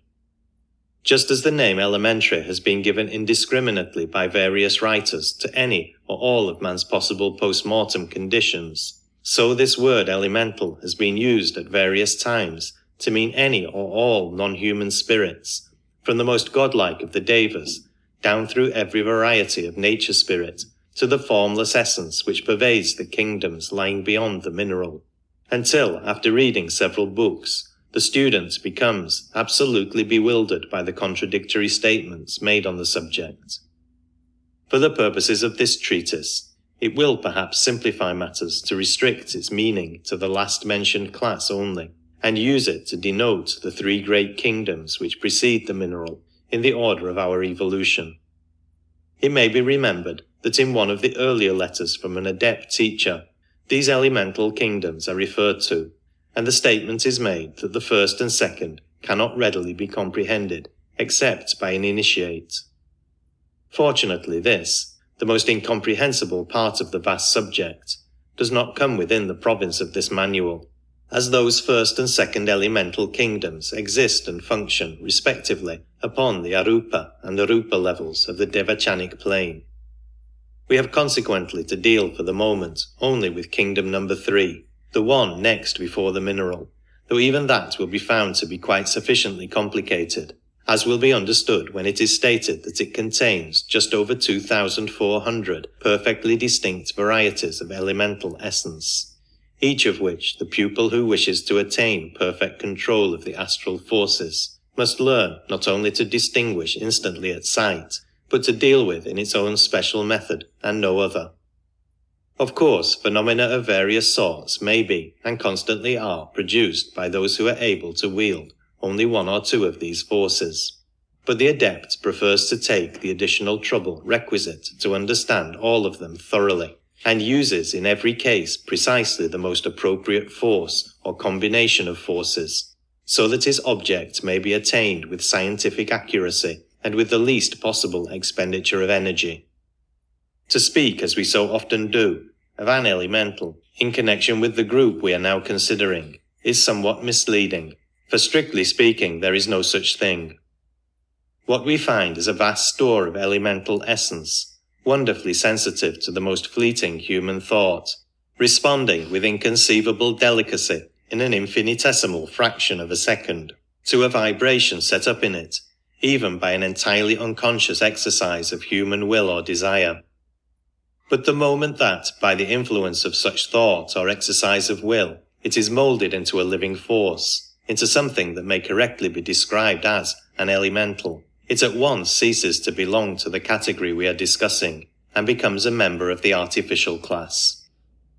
Even then, its separate existence is usually of the most evanescent character, and as soon as its impulse has worked itself out, it sinks back into the undifferentiated mass of that particular subdivision of elemental essence from which it came.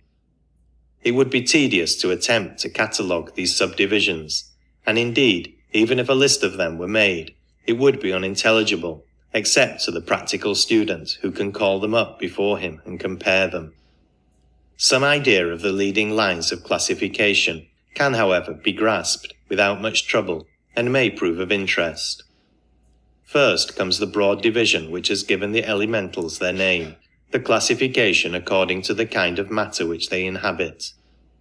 Here, as usual, the septenary character of our evolution shows itself, for there are 7 such chief groups, related respectively to the 7 states of physical matter, to earth, water, air, and fire, or to translate from medieval symbolism to modern accuracy of expression, to the solid, liquid, gaseous, and etheric conditions. It has long been the custom to pity and despise the ignorance of the alchemists of the Middle Ages, because they gave the title of elements to substances which modern chemistry has discovered to be compounds. But in speaking of them thus slightingly, we have done them great injustice, for their knowledge on this subject was really wider, not narrower than ours.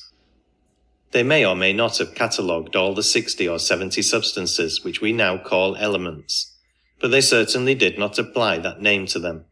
for their occult studies had taught them that in that sense of the word there was but one element, Akasha itself, of which these and all other forms of matter were but modifications, a truth which some of the greatest chemists of the present day are just beginning to suspect. The fact is that in this particular case, our despised forefathers' analysis went several steps deeper than our own. They understood and were able to observe the ether, which modern science can only postulate as a necessity for its theories. They were aware that it consists of physical matter in 4 entirely distinct states above the gaseous, a fact which has not yet been rediscovered.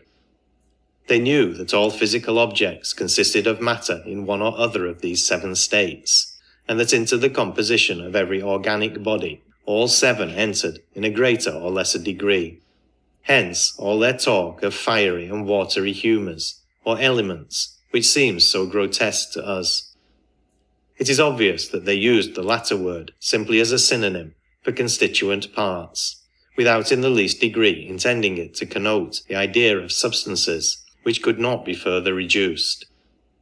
They knew also that each of these orders of matter served as an upadhi, or basis of manifestation for a great class of evolving monadic essence, and so they christened the essence elemental. What we have to try to realize then is that in every particle of solid matter, so long as it remains in that condition, there resides, to use the picturesque phraseology of medieval students, an earth elemental, that is, a certain amount of the living elemental essence appropriate to it, while equally in every particle of matter in the liquid, gaseous or etheric states, the water, air and fire elementals respectively inhere. It will be observed that this first broad division of the third of the elemental kingdoms is, so to speak, a horizontal one. That is to say, its respective classes stand in the relation of steps, each somewhat less material than the one below it, which ascends into it by almost imperceptible degrees, and it is easy to understand how each of these classes may again be divided horizontally into 7, since there are obviously many degrees of density among solids, liquids, and gases. There is, however, what may be described as a perpendicular division also, and this is somewhat more difficult to comprehend, especially as great reserve is always maintained by occultists as to some of the facts which would be involved in a fuller explanation of it. Perhaps the clearest way to put what is permissible to say on the subject will be to state that in each of the horizontal classes and subclasses will be found 7 perfectly distinct types of elemental, the difference between them being no longer a question of degree of materiality, but rather of character and affinities. Each of these types so reacts upon the others that, though it is impossible for them ever to interchange their essence, in each of them 7 subtypes will be found to exist, distinguished by the colouring given to their original peculiarity by the influence which sways them most readily. It will at once be seen that this perpendicular division and subdivision differs entirely in its character from the horizontal, in that it is far more permanent and fundamental. For while it is the evolution of the elemental kingdom to pass with almost infinite slowness through its various horizontal classes and subclasses in succession, and thus to belong to them all in turn, this is not so with regard to the types and subtypes, which remain unchangeable all the way through. A point which must never be lost sight of in endeavouring to understand this elemental evolution is that it is taking place on what is sometimes called the downward curve of the arc. That is to say, it is progressing towards the complete entanglement in matter which we witness in the mineral kingdom, instead of away from it, as is most other evolution of which we know anything, and this fact sometimes gives it a curiously inverted appearance in our eyes, until we thoroughly grasp its object. In spite of these manifold subdivisions, there are certain properties which are possessed in common by all varieties of this strange living essence, but even these are so entirely different from any with which we are familiar on the physical plane, that it is exceedingly difficult to explain them to those who cannot themselves see it in action. Let it be premised, then, that when any portion of this essence remains for a few moments entirely unaffected by any outside influence, a condition, by the way, which is hardly ever realized, it is absolutely without any definite form of its own, though even then its motion is rapid and ceaseless. But on the slightest disturbance, set up perhaps by some passing thought current, it flashes into a bewildering confusion of restless, ever-changing shapes, which form, rush about, and disappear with the rapidity of the bubbles on the surface of boiling water. These evanescent shapes, though generally those of living creatures of some sort, human or otherwise, no more express the existence of separate entities in the essence than do the equally changeful and multiform waves raised in a few moments on a previously smooth lake by a sudden squall. They seem to be mere reflections from the vast storehouse of the astral light, yet they have usually a certain appropriateness to the character of the thought stream which calls them into existence, though nearly always with some grotesque distortion, some terrifying or unpleasant aspect about them. A question naturally arises in the mind here as to what intelligence it is that is exerted in the selection of an appropriate shape or its distortion when selected.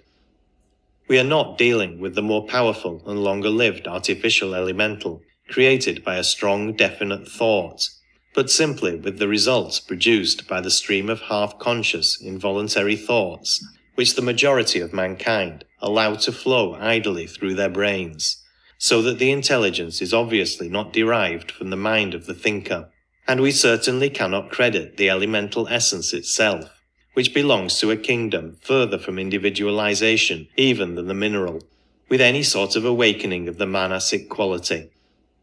Yet it does possess a marvelous adaptability, which often seems to come very near it.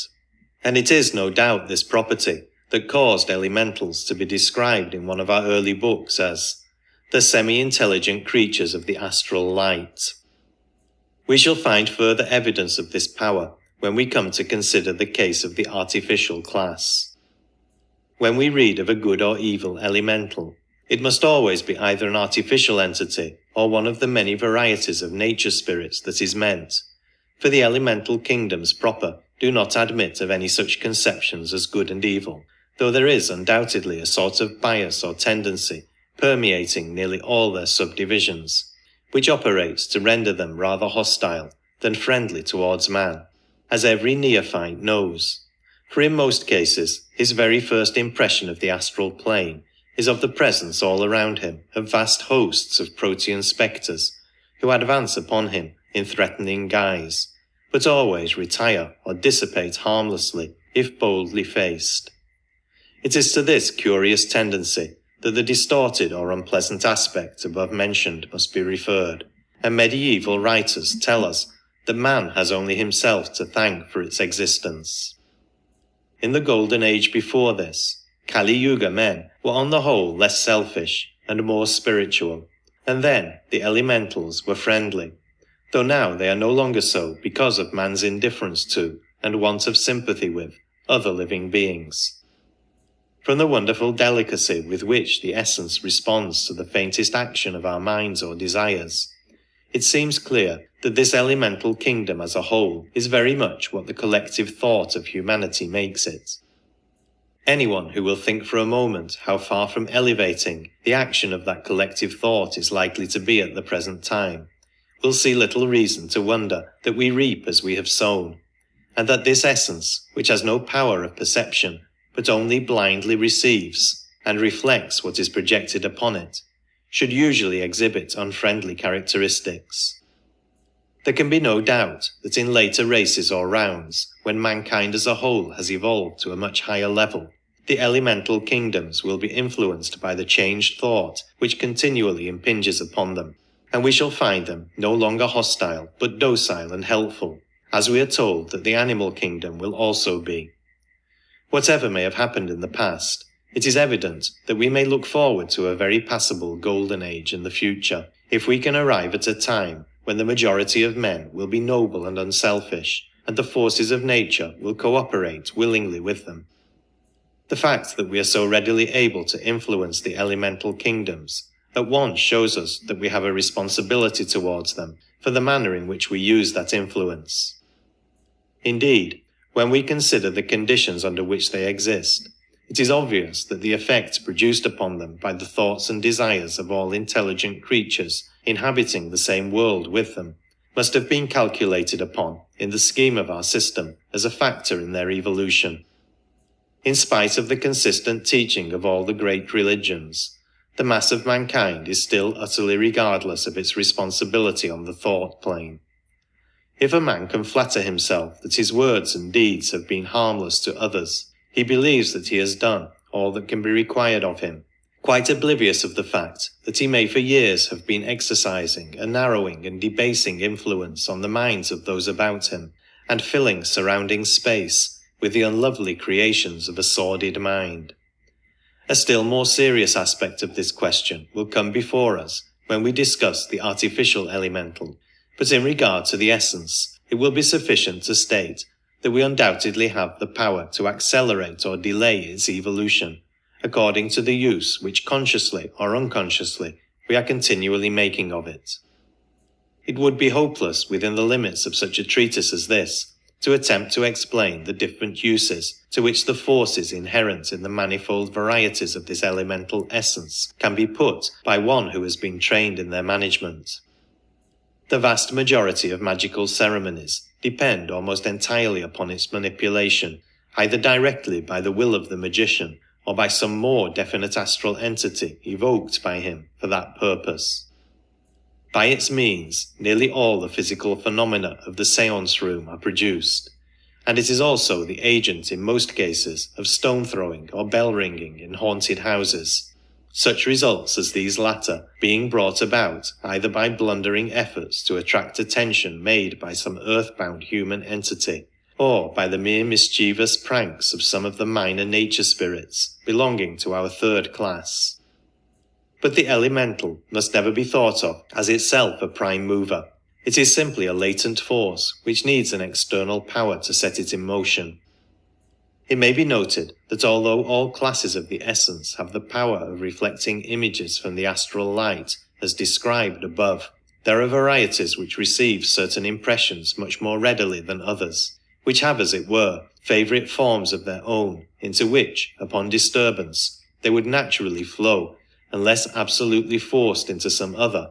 and such shapes tend to be a trifle less evanescent than usual.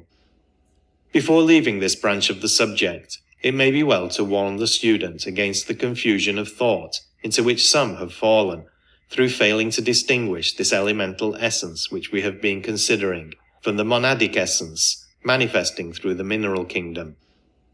It must be borne in mind that monadic essence, at one stage of its evolution towards humanity, manifests through the elemental kingdom, while at a later stage it manifests through the mineral kingdom.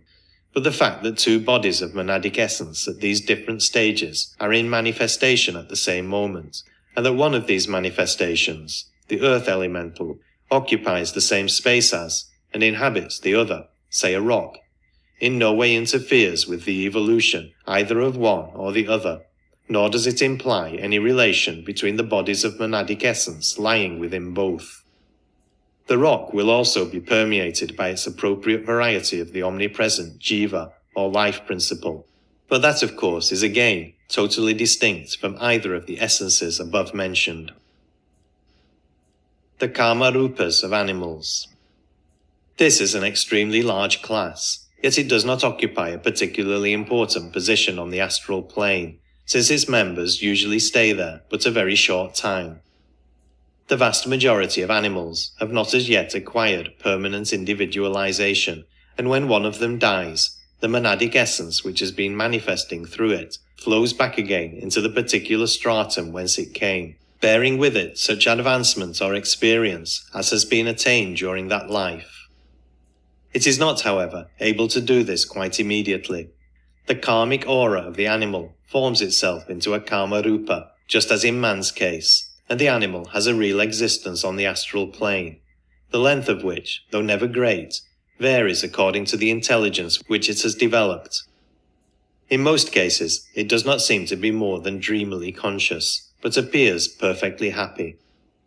The comparatively few domestic animals who have already attained individuality, and will therefore be reborn no more as animals in this world, have a much longer and much more vivid life in karma loka than their less advanced fellows, and at the end of it sink gradually into a subjective condition which is likely to last for a very considerable period. One interesting subdivision of this class consists of the karma rupas of those anthropoid apes mentioned in The Secret Doctrine, Volume 1, page 184, who are already individualized and will be ready to take human incarnation in the next round, or perhaps some of them even sooner. 3. Nature spirits of all kinds. So many and so varied are the subdivisions of this class, that to do them anything like justice, one would need to devote a separate treatise to this subject alone. Some characteristics, however, they all have in common, and it will be sufficient here to try to give some idea of those. To begin with, we have to realize that we are here dealing with entities which differ radically from all that we have hitherto considered. Though we may rightly classify the elemental essence and the animal karma rupa as non-human, the monadic essence which manifests itself through them will, nevertheless, in the fullness of time, evolve to the level of manifesting itself through some future humanity comparable to our own. And if we were able to look back through countless ages on our own evolution in previous manvantaras, we should find that which is now ourselves has passed on its upward path through similar stages. That, however, is not the case with the vast kingdom of nature spirits. They neither have been, nor ever will be, members of a humanity such as ours. Their line of evolution is entirely different, and their only connection with us consists in our temporary occupancy of the same planet. Of course, since we are neighbours for the time being, we owe neighbourly kindness to one another when we happen to meet, but our lines of development differ so widely that each can do but little for the other. Many writers have included these spirits among the elementals, and indeed they are the elementals, or perhaps, to speak more accurately, the animals of a higher evolution. Though much more highly developed than our elemental essence, they have yet certain characteristics in common with it. For example, they also are divided into 7 great classes, inhabiting respectively the same 7 states of matter already mentioned as permeated by the corresponding varieties of the essence. Thus, to take those which are most readily comprehensible to us, there are spirits of the earth, water, air, and fire, or ether, definite intelligent astral entities residing and functioning in each of those media. It may be asked how it is possible for any kind of creature to inhabit the solid substance of a rock or of the crust of the earth. The answer is that since the nature spirits are formed of astral matter, the substance of the rock is no hindrance to their motion or their vision, and furthermore, physical matter in its solid state is their natural element, the only one to which they are accustomed and in which they feel at home. The same is of course true of those who live in water, air, or ether. In medieval literature, these earth spirits are often called gnomes, while the water spirits are spoken of as undines, the air spirits as sylphs, and the ether spirits as salamanders. In popular language, they are known by many names: fairies, pixies, elves, brownies, peris, jinns, trolls, satyrs, fauns, kobolds, imps, goblins, good people, etc., some of these titles being applied only to one variety, and others indiscriminately to all. Their forms are many and various, but most frequently human in shape and somewhat diminutive in size. Like almost all inhabitants of the astral plane, they are able to assume any appearance at will, but they undoubtedly have definite forms of their own, or perhaps we should rather say favourite forms, which they wear when they have no special object in taking any other. Of course, under ordinary conditions they are not visible to physical sight at all, but they have the power of making themselves so by materialization when they wish to be seen. There are an immense number of subdivisions or races among them, and individuals of these subdivisions differ in intelligence and disposition precisely as human beings do. The great majority of them apparently prefer to avoid man altogether. His habits and emanations are distasteful to them, and the constant rush of astral currents, set up by his restless, ill-regulated desires, disturbs and annoys them. On the other hand, instances are not wanting in which nature spirits have, as it were, made friends with human beings, and offered them such assistance as lay in their power, as in the well-known stories told of the Scotch brownies or of the fire-lighting fairies mentioned in spiritualistic literature. This helpful attitude, however, is comparatively rare, and in most cases, when they come in contact with man, they either show indifference or dislike, or else take an impish delight in deceiving him and playing childish tricks upon him.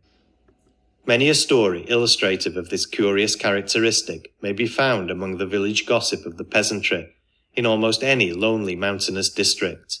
and anyone who has been in the habit of attending séances for physical phenomena will recollect instances of practical joking and silly, though usually good-natured horseplay, which always indicate the presence of some of the lower orders of the nature spirits.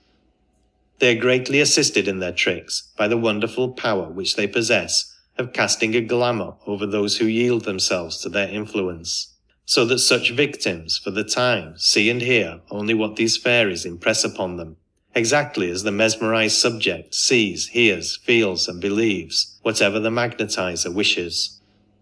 The nature spirits, however, have not the mesmerizer's power of dominating the human will, except in the case of quite unusually weak-minded people,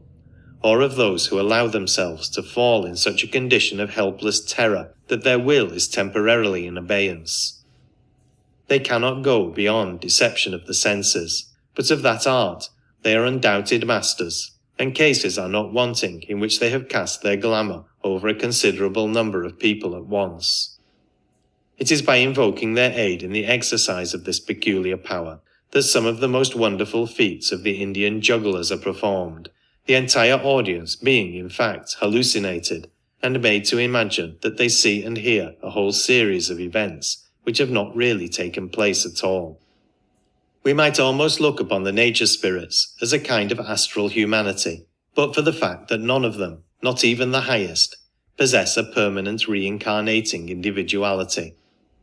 Apparently, therefore, one point in which their line of evolution differs from ours is that a much greater proportion of intelligence is developed before permanent individualization takes place.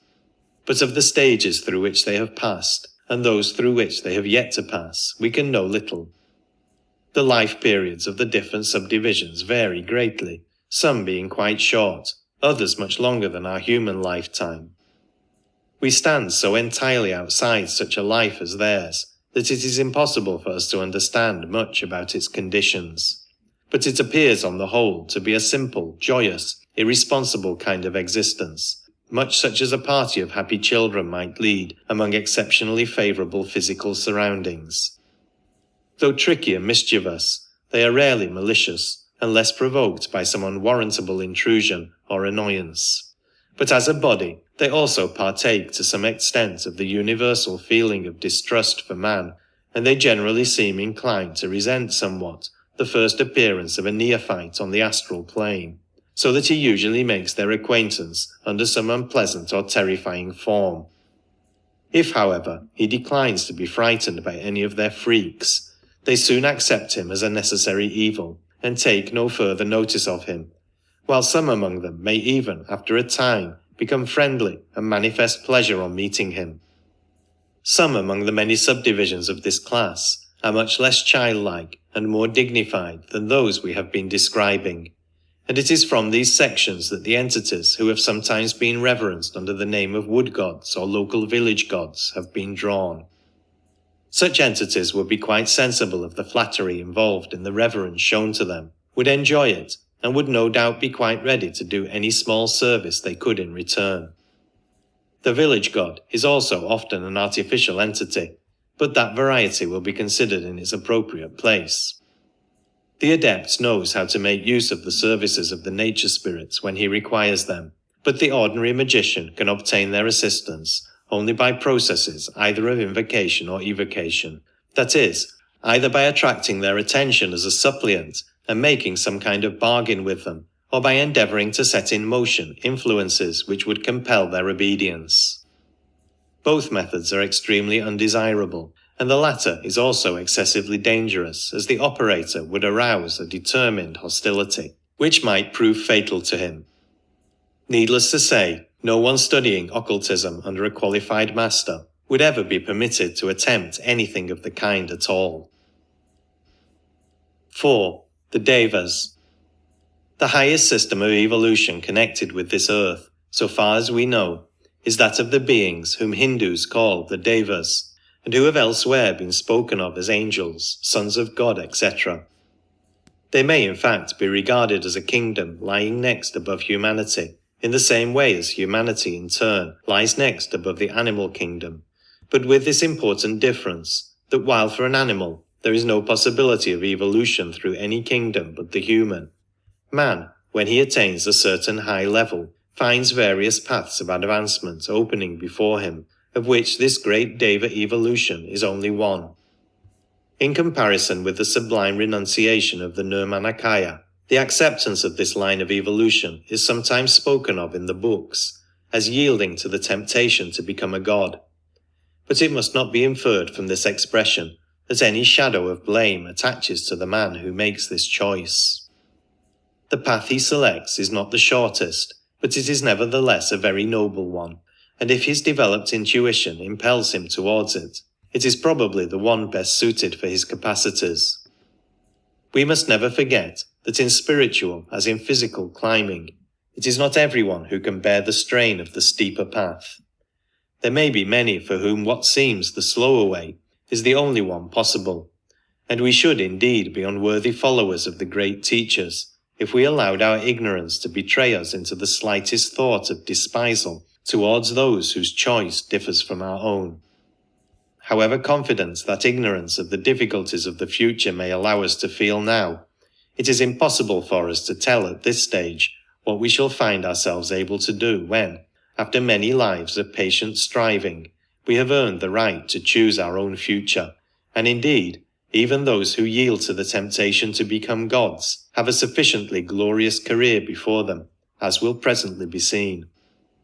To avoid possible misunderstanding, it may be mentioned, par parenthèse, that there is another and entirely evil sense sometimes attached in the books to this phrase of becoming a god. But in that form, it certainly could never be any kind of temptation to the developed man, and in any case, it is altogether foreign to our present subject. In Oriental literature, this word deva is frequently used vaguely to mean almost any kind of non-human entity, so that it would often include Dayan Chohans on the one hand, and nature spirits and artificial elementals on the other. Here, however, its use will be restricted to the magnificent evolution which we are now considering. Though connected with this earth, the devas are by no means confined to it, for the whole of our present chain of 7 worlds is as one world to them, their evolution being through a grand system of 7 chains. Their hosts have hitherto been recruited chiefly from other humanities in the solar system, some lower and some higher than ours, since but a very small portion of our own has as yet reached the level at which for us it is possible to join them. But it seems certain that some of their very numerous classes have not passed in their upward progress through any humanity at all comparable to ours.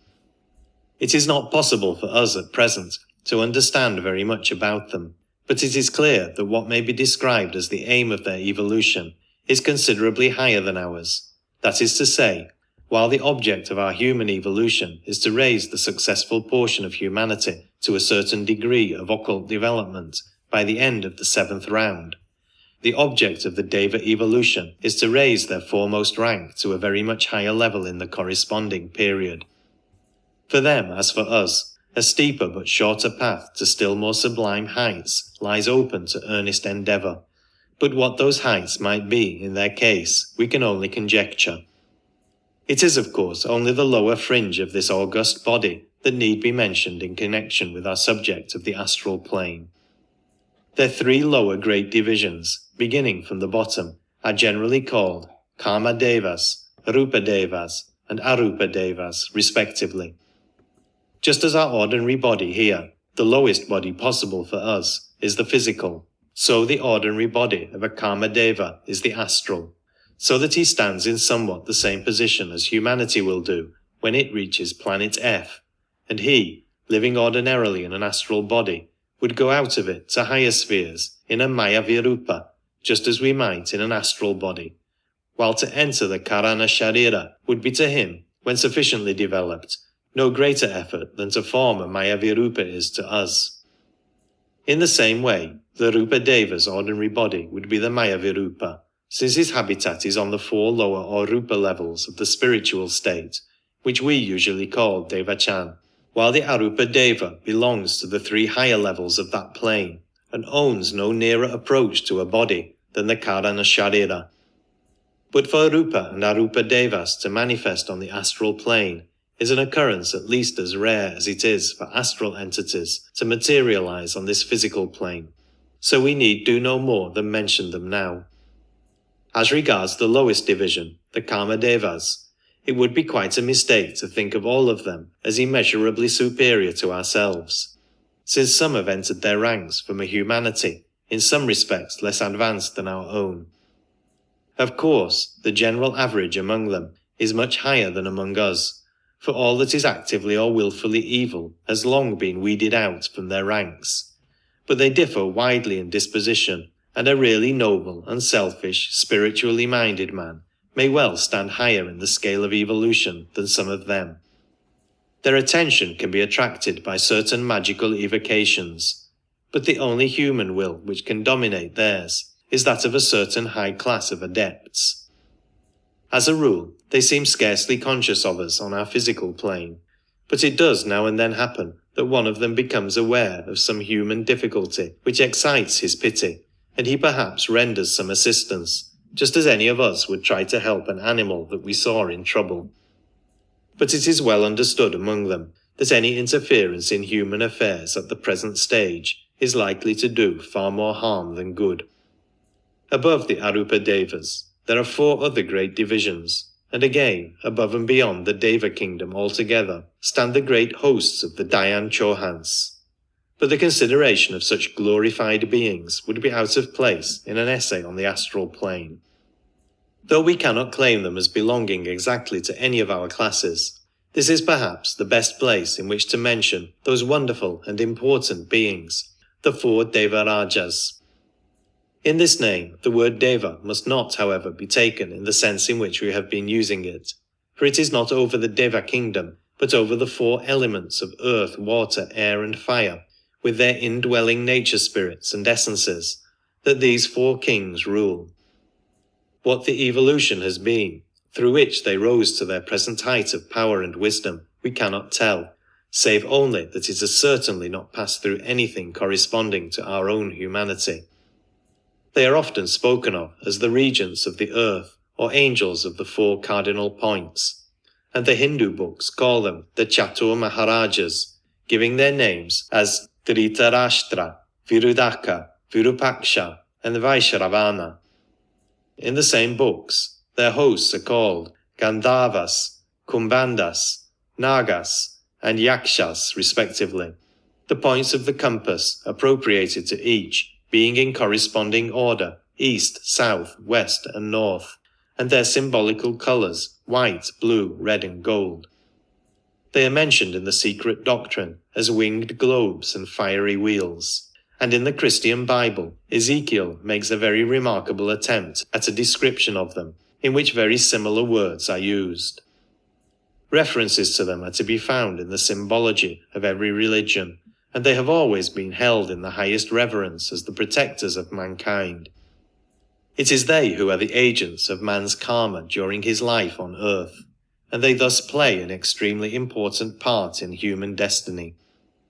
The Lipika, the great karmic deities of the cosmos, weigh the deeds of each personality when the final separation of its principles takes place in Karmaloka, and give, as it were, the mould of an etheric double exactly suitable to its karma for the man's next birth. But it is the Devarajas who, having command of the elements of which that etheric double must be composed, arrange their proportions so as to fulfill accurately the intention of the Lipika. It is they also who constantly watch all through life to counterbalance the changes perpetually being introduced into man's condition by his own free will and that of those around him, so that no injustice may be done and karma may be accurately worked out, if not in one way, then in another. A learned dissertation upon these marvellous beings will be found in The Secret Doctrine, Volume 1, pages 122 to 126. They are able to take human material forms at will, and several cases are recorded where they have done so. All the higher nature spirits and hosts of artificial elementals act as their agents in the stupendous work they carry out. Yet all the threads are in their hands, and the whole responsibility rests upon them alone. It is not often that they manifest upon the astral plane, but when they do, they are certainly the most remarkable of its non-human inhabitants. A student of occultism will not need to be told that as there are 7 great classes both of nature spirits and elemental essence, there must really be 7 and not 4 Devarajas. But outside the circle of initiation, little is known, and less may be said of the higher 3. Inhabitants continued. 3. Artificial. This, the largest class of astral entities, is also much the most important to man. Being entirely his own creation, It is interrelated with him by the closest karmic bonds, and its action upon him is direct and incessant. It is an enormous inchoate mass of semi-intelligent entities, differing among themselves as human thoughts differ, and practically incapable of anything like classification or arrangement. The only division which can usefully be made is that which distinguishes between the artificial elementals made by the majority of mankind unconsciously, and those made by magicians with definite intent, while we may relegate to a third class the very small number of artificially arranged entities which are not elementals at all. 1. Elementals formed unconsciously. It has already been explained that the elemental essence which surrounds us on every side is, in all its numberless varieties, singularly susceptible to the influence of human thought. The action of the mere casual wandering thought upon it, causing it to burst into a cloud of rapidly moving evanescent forms, has already been described. We have now to note how it is affected when the human mind formulates a definite purposeful thought or wish. The effect produced is of the most striking nature. The thought seizes upon the plastic essence and moulds it instantly into a living being of appropriate form, a being which, when once thus created, is in no way under the control of its creator, but lives out a life of its own, the length of which is proportionate to the intensity of the thought or wish which called it into existence. It lasts, in fact, just as long as the thought force holds it together. Most people's thoughts are so fleeting and indecisive that the elementals created by them last only a few minutes or a few hours. But an oft-repeated thought or an earnest wish will form an elemental whose existence may extend to many days. Since the ordinary man's thoughts refer very largely to himself, the elementals they form remain hovering about him, and constantly tend to provoke a repetition of the idea they represent, instead of forming new elementals, would strengthen the old one and give it a fresh lease of life. A man, therefore, who frequently dwells upon one wish, often forms for himself an astral attendant, which, constantly fed by fresh thought, may haunt him for years, ever gaining more and more strength and influence over him, and it will easily be seen that if the desire be an evil one, the effect upon his moral nature may be of the most disastrous character. Still more pregnant of results for good or evil are man's thoughts about other people, for in that case they hover not about the thinker, but about the object of the thought. A kindly thought about any person, or an earnest wish for his goodwill, form and project towards him a friendly artificial elemental. If the wish be a definite one, as for example that he may recover from some sickness, then the elemental will be a force ever hovering over him to promote his recovery, or to ward off any influence that might tend to hinder it. And in doing this it will display what appears like a very considerable amount of intelligence and adaptability, though really it is simply a force acting along the line of least resistance, pressing steadily in one direction all the time, and taking advantage of any channel that it can find, just as the water in a cistern would in a moment find the one open pipe among a dozen closed ones, and proceed to empty itself through that. If the wish be merely an indefinite one for his general good, the elemental essence in its wonderful plasticity will respond exactly to that less distinct idea also,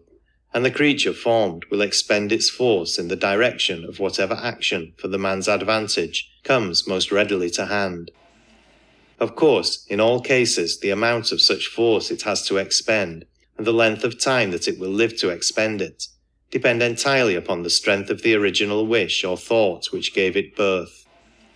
Though it must be remembered that it can be, as it were, fed and strengthened, and its life period protracted by other good wishes or friendly thoughts projected in the same direction. Furthermore, it appears to be actuated, like most other beings, by an instinctive desire to prolong its life, and thus reacts on its creator as a force constantly tending to provoke the renewal of the feeling which called it into existence. It also influences, in a similar manner, others with whom it comes into contact, though its rapport with them is naturally not so perfect. All that has been said as to the effects of good wishes and friendly thoughts is also true in the opposite direction of evil wishes and angry thoughts. And considering the amount of envy, hatred, malice, and all uncharitableness that exists in the world, it will be readily understood that among the artificial elementals, many terrible creatures are to be seen. A man whose thoughts or desires are spiteful, brutal, sensual, avaricious, moves through the world, carrying with him everywhere a pestiferous atmosphere of his own, peopled with the loathsome beings he has created to be his companions, and thus is not only in sadly evil case himself, but is a dangerous nuisance to his fellow men, subjecting all who have the misfortune to come into contact with him to the risk of moral contagion from the influence of the abominations with which he chooses to surround himself. A feeling of envious or jealous hatred towards another person will send an evil elemental to hover over him and seek for a weak point through which it can operate. And if the feeling be a persistent one, such a creature may be continually nourished by it, and thereby enabled to protract its undesirable activity for a very long period. It can, however, produce no effect upon the person towards whom it is directed, unless he has himself some tendency which it can foster, some fulcrum for its lever, as it were. From the aura of a man of pure thought and good life, all such influences at once rebound, finding nothing upon which they can fasten, and in that case, by a very curious law, they react in all their force upon their original creator. In him, by the hypothesis, they find a very congenial sphere of action, and thus the karma of his evil wish works itself out at once by means of the very entity which he himself has called into existence. It occasionally happens, however, that an artificial elemental of this description is for various reasons unable to expend its force either upon its object or its creator, and in such cases it becomes a kind of wandering demon, readily attracted by any person who indulges feelings similar to that which gave it birth, and equally prepared either to stimulate such feelings in him for the sake of the strength it may gain for them, or to pour out its store of evil influence upon him through any opening which he may offer it. If it is sufficiently powerful to seize upon and inhabit some passing shell, it frequently does so, as the possession of such a temporary home enables it to husband its dreadful resources more carefully. In this form, it may manifest through a medium, and by masquerading as some well-known friend, may sometimes obtain an influence over people upon whom it would otherwise have little hold. What has been written above will serve to enforce the statement already made as to the importance of maintaining a strict control over our thoughts. Many a well-meaning man who is scrupulously careful to do his duty towards his neighbour in word and deed is apt to consider that his thoughts, at least, are nobody's business but his own, and so lets them run riot in various directions, utterly unconscious of the swarms of baleful creatures he is launching upon the world. To such a man, an accurate comprehension of the effect of thought and desire in producing artificial elementals would come as a horrifying revelation. On the other hand, it would be the greatest consolation to many devoted and grateful souls who are oppressed with the feeling that they are unable to do anything in return for the kindness lavished upon them by their benefactors. For friendly thoughts and earnest good wishes are as easily and as effectually formulated by the poorest as by the richest, and it is within the power of almost any man, if he will take the trouble, to maintain what is practically a good angel always at the side of the brother or sister, the friend or the child whom he loves best, no matter in what part of the world he may be.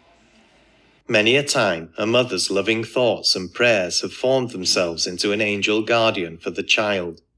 and except in the almost impossible case that the child had in him no instinctive response to a good influence, have undoubtedly given him assistance and protection. Such guardians may often be seen by clairvoyant vision, and there have even been cases where one of them has had sufficient strength to materialize and become for the moment visible to physical sight. A curious fact which deserves mention here is that even after the passage of the mother into the devachanic condition, the love which she pours out upon the children she thinks of as surrounding her will react upon the real children still living in this world, and will often support the guardian elemental which she created while on Earth, until her dear ones themselves pass away in turn.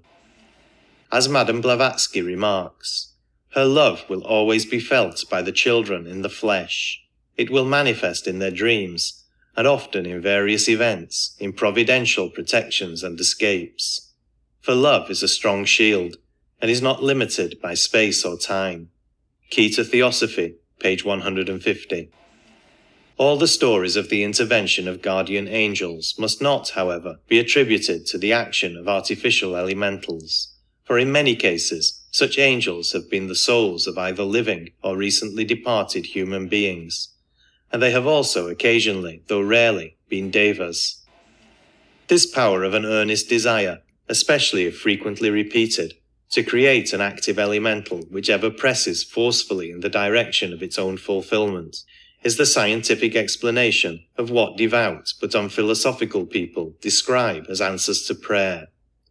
There are occasions, though at present these are rare, when the karma of the person so praying is such as to permit of assistance being directly rendered to him by an adept or his pupil,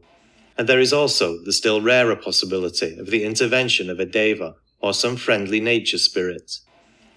But in all these cases, the easiest and most obvious form for such assistance to take would be the strengthening and the intelligent direction of the elemental already formed by the wish.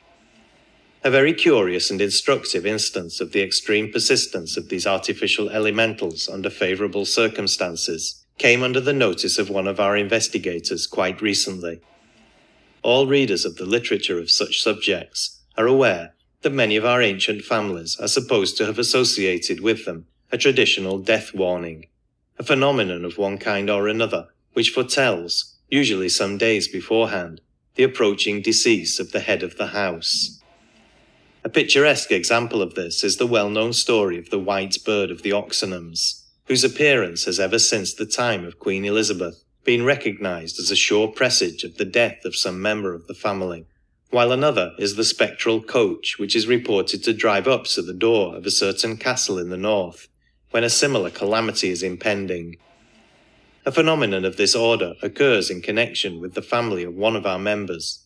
but it is of a much commoner and less striking type than either of the above, consisting only of a solemn and impressive strain of dirge-like music, which is heard apparently floating in the air 3 days before the death takes place.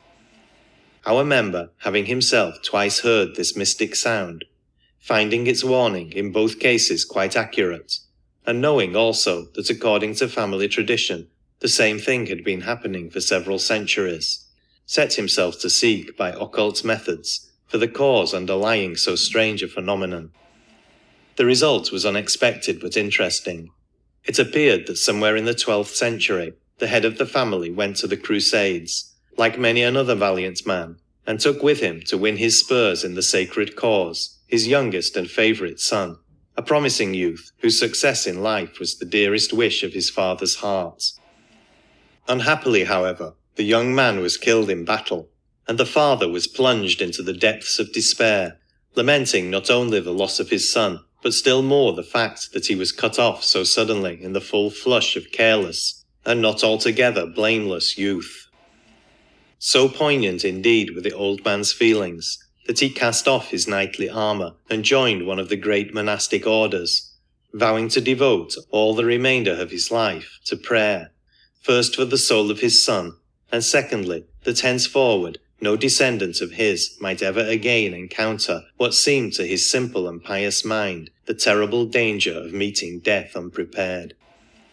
Day after day for many a year, he poured all the energy of his soul into the channel of that one intense wish, firmly believing that somehow or other the result he so earnestly desired would be brought about. A student of occultism will have little difficulty in deciding what would be the effect of such a definite and long-continued stream of thought. Our knightly monk created an artificial elemental of immense power and resourcefulness for its own particular object, and accumulated within it a store of force which would enable it to carry out his wishes for an indefinite period. An elemental is a perfect storage battery, one from which there is practically no leakage. And when we remember what its original strength must have been, and how comparatively rarely it would be called upon to put it forth, we shall scarcely wonder that even now it exhibits unimpaired vitality, and still warns the direct descendants of the old Crusader of their approaching doom, by repeating in their ears the strange wailing music which was the dirge of a young and valiant soldier 700 years ago in Palestine. 2. Elementals formed consciously. Since such results as have been described above have been achieved by the thought force of men who were entirely in the dark as to what they were doing, it will readily be imagined that a magician who understands the subject, and can see exactly what effect he is producing, may wield immense power along these lines. As a matter of fact, occultists of both the white and dark schools frequently use artificial elementals in their work, and few tasks are beyond the powers of such creatures when scientifically prepared and directed with knowledge and skill. For one who knows how to do so can maintain a connection with his elemental and guide it, no matter at what distance it may be working, so that it will practically act as though endowed with the full intelligence of its master. Very definite and very efficient guardian angels have sometimes been supplied in this way, though it is probably very rarely that Karina permits such a decided interference in a person's life as that would be. In such a case, however, as that of a pupil of the adepts, who might have in the course of his work for them to run the risk of attack from forces with which his unaided strength would be entirely insufficient to cope, guardians of this description have been given and have fully provided their sleepless vigilance and their tremendous power. By some of the more advanced processes of black magic, also, artificial elementals of great power may be called into existence, and much evil has been worked in various ways by such entities. But it is true of them, as of the previous class, that if they are aimed at a person whom by reason of his purity of character they are unable to influence, they react with terrible force upon their creator, so that the medieval story of the magician being torn to pieces by the fiends he himself had raised is no mere fable, but may well have an awful foundation in fact. Such creatures occasionally, for various reasons, escape from the control of those who are trying to make use of them, and become wandering and aimless demons, as do some of those mentioned under the previous heading under similar circumstances. But those that we are considering, having much more intelligence and power, and a much longer existence, are proportionately more dangerous. They invariably seek for means of prolonging their life, either by feeding like vampires upon the vitality of human beings, or by influencing them to make offerings to them. And among simple half-savage tribes, they have frequently succeeded by judicious management in getting themselves recognized as village or family gods. Any deity which demands sacrifices involving the shedding of blood may always be set down as belonging to the lowest and most loathsome class of this order. Other less objectionable types are sometimes content with offerings of rice and cooked food of various kinds. There are parts of India where both these varieties may be found flourishing even at the present day, and in Africa they are probably comparatively numerous. By means of whatever nourishment they can obtain from the offerings, and still more by the vitality they draw from their devotees, they may continue to prolong their existence for many years or even centuries, retaining sufficient strength to perform occasional phenomena of a mild type in order to stimulate the faith and zeal of their followers, and invariably making themselves unpleasant in some way or other if the accustomed sacrifices are neglected. For example, it was asserted recently that in one Indian village the inhabitants had found that whenever for any reason the local deity did not get his or her regular meals, spontaneous fires began to break out with alarming frequency among the cottages, sometimes 3 or 4 simultaneously, in cases where they declared it was impossible to suspect human agency. And other stories of a more or less similar nature will no doubt recur to the memory of any reader who knows something of the out-of-the-way corners of that most wonderful of all countries. The art of manufacturing artificial elementals of extreme virulence and power, seems to have been one of the specialities of the magicians of Atlantis, the Lords of the Dark Face. One example of their capabilities in this line is given in The Secret Doctrine, Volume 2, page 427, where we read of the wonderful speaking animals who had to be quieted by an offering of blood, lest they should awaken their masters and warn them of the impending destruction. But apart from these strange beasts, they created other artificial entities of power and energy so tremendous that it is darkly hinted that some of them have kept themselves in existence even to this day, though it is more than 11,000 years since the cataclysm which overwhelmed their original masters. The terrible Indian goddess whose devotees were impelled to commit in her name the awful crimes of Thugi, the ghastly Kali, worshipped even to this day with rites too abominable to be described, might well be a relic of a system which had to be swept away even at the cost of the submergence of a continent and the loss of 65 million human lives. 3. Human artificials. We have now to consider a class of entities which, though it contains but very few individuals, has acquired from its intimate connection with one of the great movements of modern times an importance entirely out of proportion to its numbers. It seems doubtful whether it should appear under the first or third of our main divisions, but though certainly human, it is so far removed from the course of ordinary evolution, so entirely the product of a will outside of its own, that it perhaps falls most naturally into place among the artificial beings. The easiest way of describing it will be to commence with its history, and to do that, we must once more look back to the great Atlantean race. In thinking of the adepts and schools of occultism of that remarkable people, our minds instinctively revert to the evil practices of which we hear so much in connection with their latter days. But we must not forget that before that age of selfishness and degradation, the mighty civilization of Atlantis had brought forth much that was noble and worthy of admiration, and that among its leaders were some who now stand upon the loftiest pinnacles as yet attained by man. Among the lodges for occult study preliminary to initiation formed by the adepts of the good law was one in a certain part of America, which was then tributary to one of the great Atlantean monarchs, the divine rulers of the Golden Gate.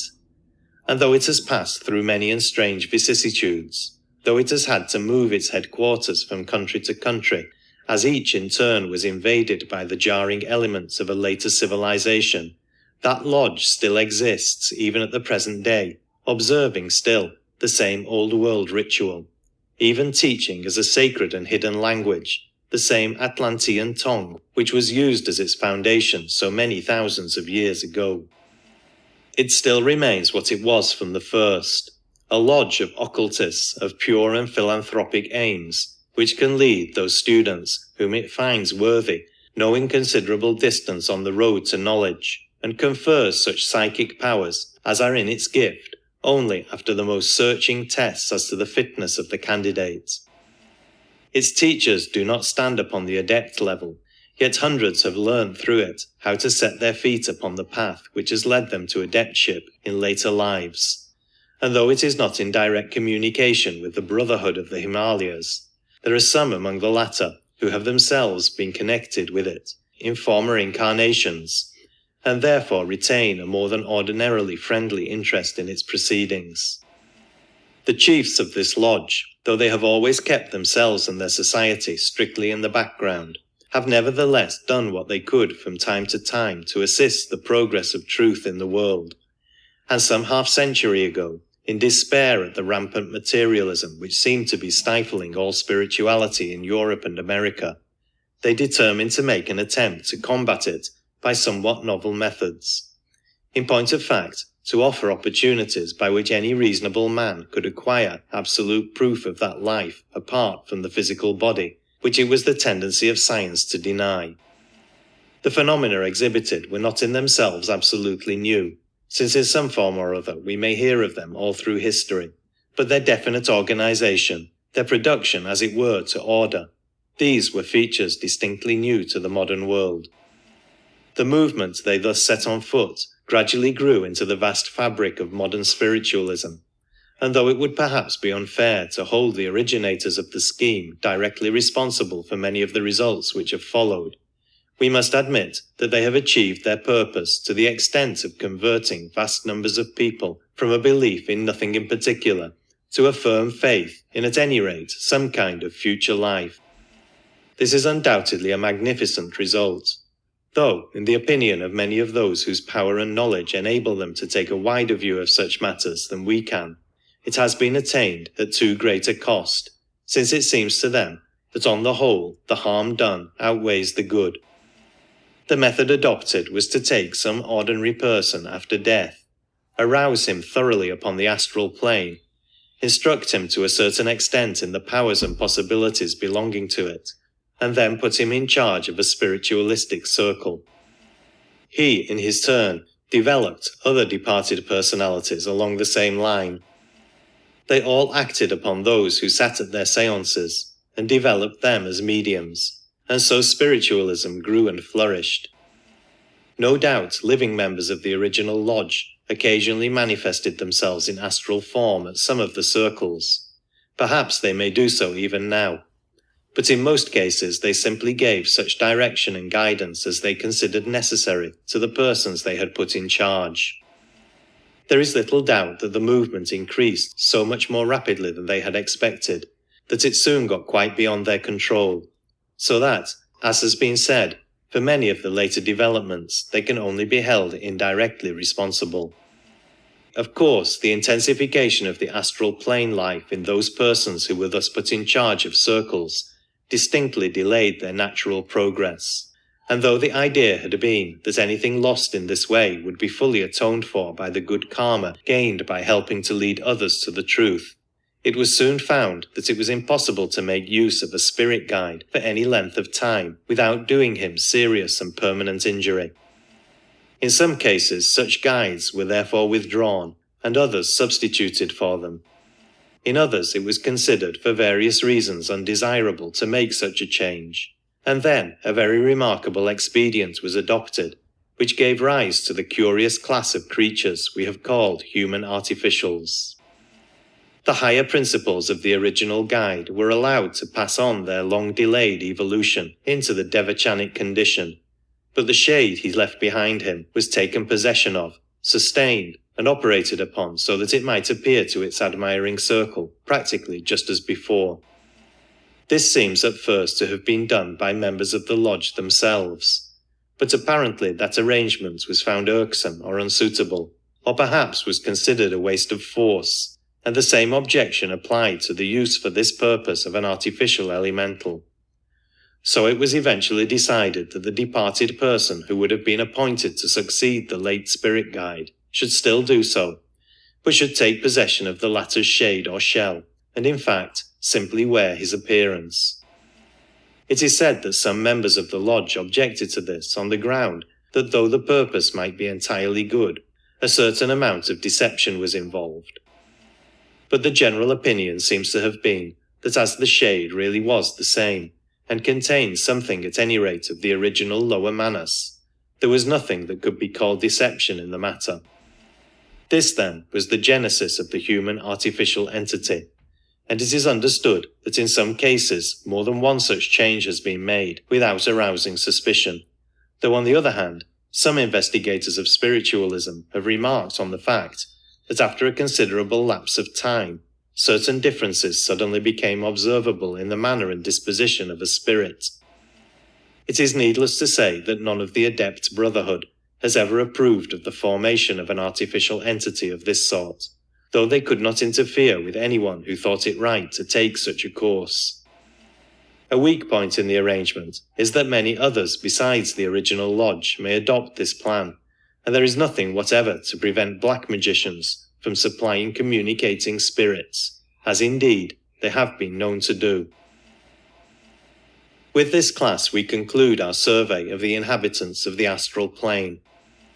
With the reservation specially made some few pages back, the catalogue may be taken as a fairly complete one, but it must once more be emphasized that this treatise claims only to sketch the merest outline of a very vast subject, the detailed elaboration of which would need a lifetime of study and hard work.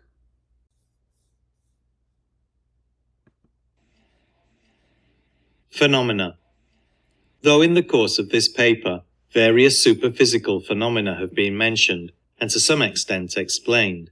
it will perhaps, before concluding, be desirable so far to recapitulate as to give a list of those which are most frequently met with by the student of these subjects, and to show by which of the agencies we have attempted to describe they are usually caused. The resources of the astral world, however, are so varied that almost any phenomenon with which we are acquainted can be produced in several different ways, so that it is only possible to lay down general rules in the matter. Apparitions or ghosts furnish a very good instance of the remark just made, for in the loose manner in which the words are ordinarily used, they may stand for almost any inhabitant of the astral plane. Of course, psychically developed people are constantly seeing such things, but for an ordinary person to see a ghost, as the common expression runs, one of two things must happen. Either that ghost must materialize, or that person must have a temporary flash of psychic perception. But for the fact that neither of these events is a common one, ghosts would be met with in our streets as frequently as living people. Churchyard ghosts. If the ghost is seen hovering about a grave, it is probably the etheric shell of a newly buried person, though it may be the astral body of a living man haunting in sleep the tomb of a friend. Or again, it may be a materialized thought form, that is, an artificial elemental created by the energy with which a man thinks of himself as present in that particular spot. These varieties would be easily distinguishable one from the other by anyone accustomed to use astral vision, but an unpracticed person would be quite likely to call them all, vaguely, ghosts. Apparitions at the time of death are by no means uncommon, and are very often really visits paid by the astral form of the dying man just before what we elect to call the moment of dissolution, though here again they are quite likely to be thought forms called into being by his earnest wish to see some friend once more before he passes into an unfamiliar condition. Haunted localities. Apparitions at the spot where some crime was committed are usually thought forms projected by the criminal, who, whether living or dead, but most especially when dead, is perpetually thinking over again and again the circumstances of his action. And since these thoughts are naturally specially vivid in his mind on the anniversary of the original crime, it is often only on that occasion that the artificial elementals he creates are strong enough to materialize themselves to ordinary sight, a fact which accounts for the periodicity of some manifestations of this class. Another point in reference to such phenomena is that wherever any tremendous mental disturbance has taken place, wherever overwhelming terror, pain, sorrow, hatred, or indeed any kind of intense passion has been felt, an impression of so very marked a character has been made upon the astral light that a person, with even the faintest glimmer of psychic faculty, cannot be but deeply impressed by it, and it would need but a slight temporary increase of sensibility to enable him to visualize the entire scene, to see the event in all its detail apparently taking place before his eyes. And in such a case he would of course report that the place was haunted, and that he had seen a ghost. Indeed, people who are as yet unable to see psychically under any circumstances are frequently very unpleasantly impressed when visiting such places as we have mentioned. There are many, for example, who feel uncomfortable when passing the site of Tyburn Tree, or cannot stay in the Chamber of Horrors at Madame Tussauds, though they may not be in the least aware that their discomfort is due to the dreadful impressions in the astral light, which surround places and objects redolent of horror and crime, and to the presence of the loathsome astral entities which always swarm about such centres. Family ghosts. The family ghost, whom we generally find in the stock stories of the supernatural as an appanage of the feudal castle, may be either a thought form or an unusually vivid impression in the astral light. Or again, He may really be an earthbound ancestor, still haunting the scenes in which his thoughts and hopes centered during life. Bell ringing, stone throwing, etc.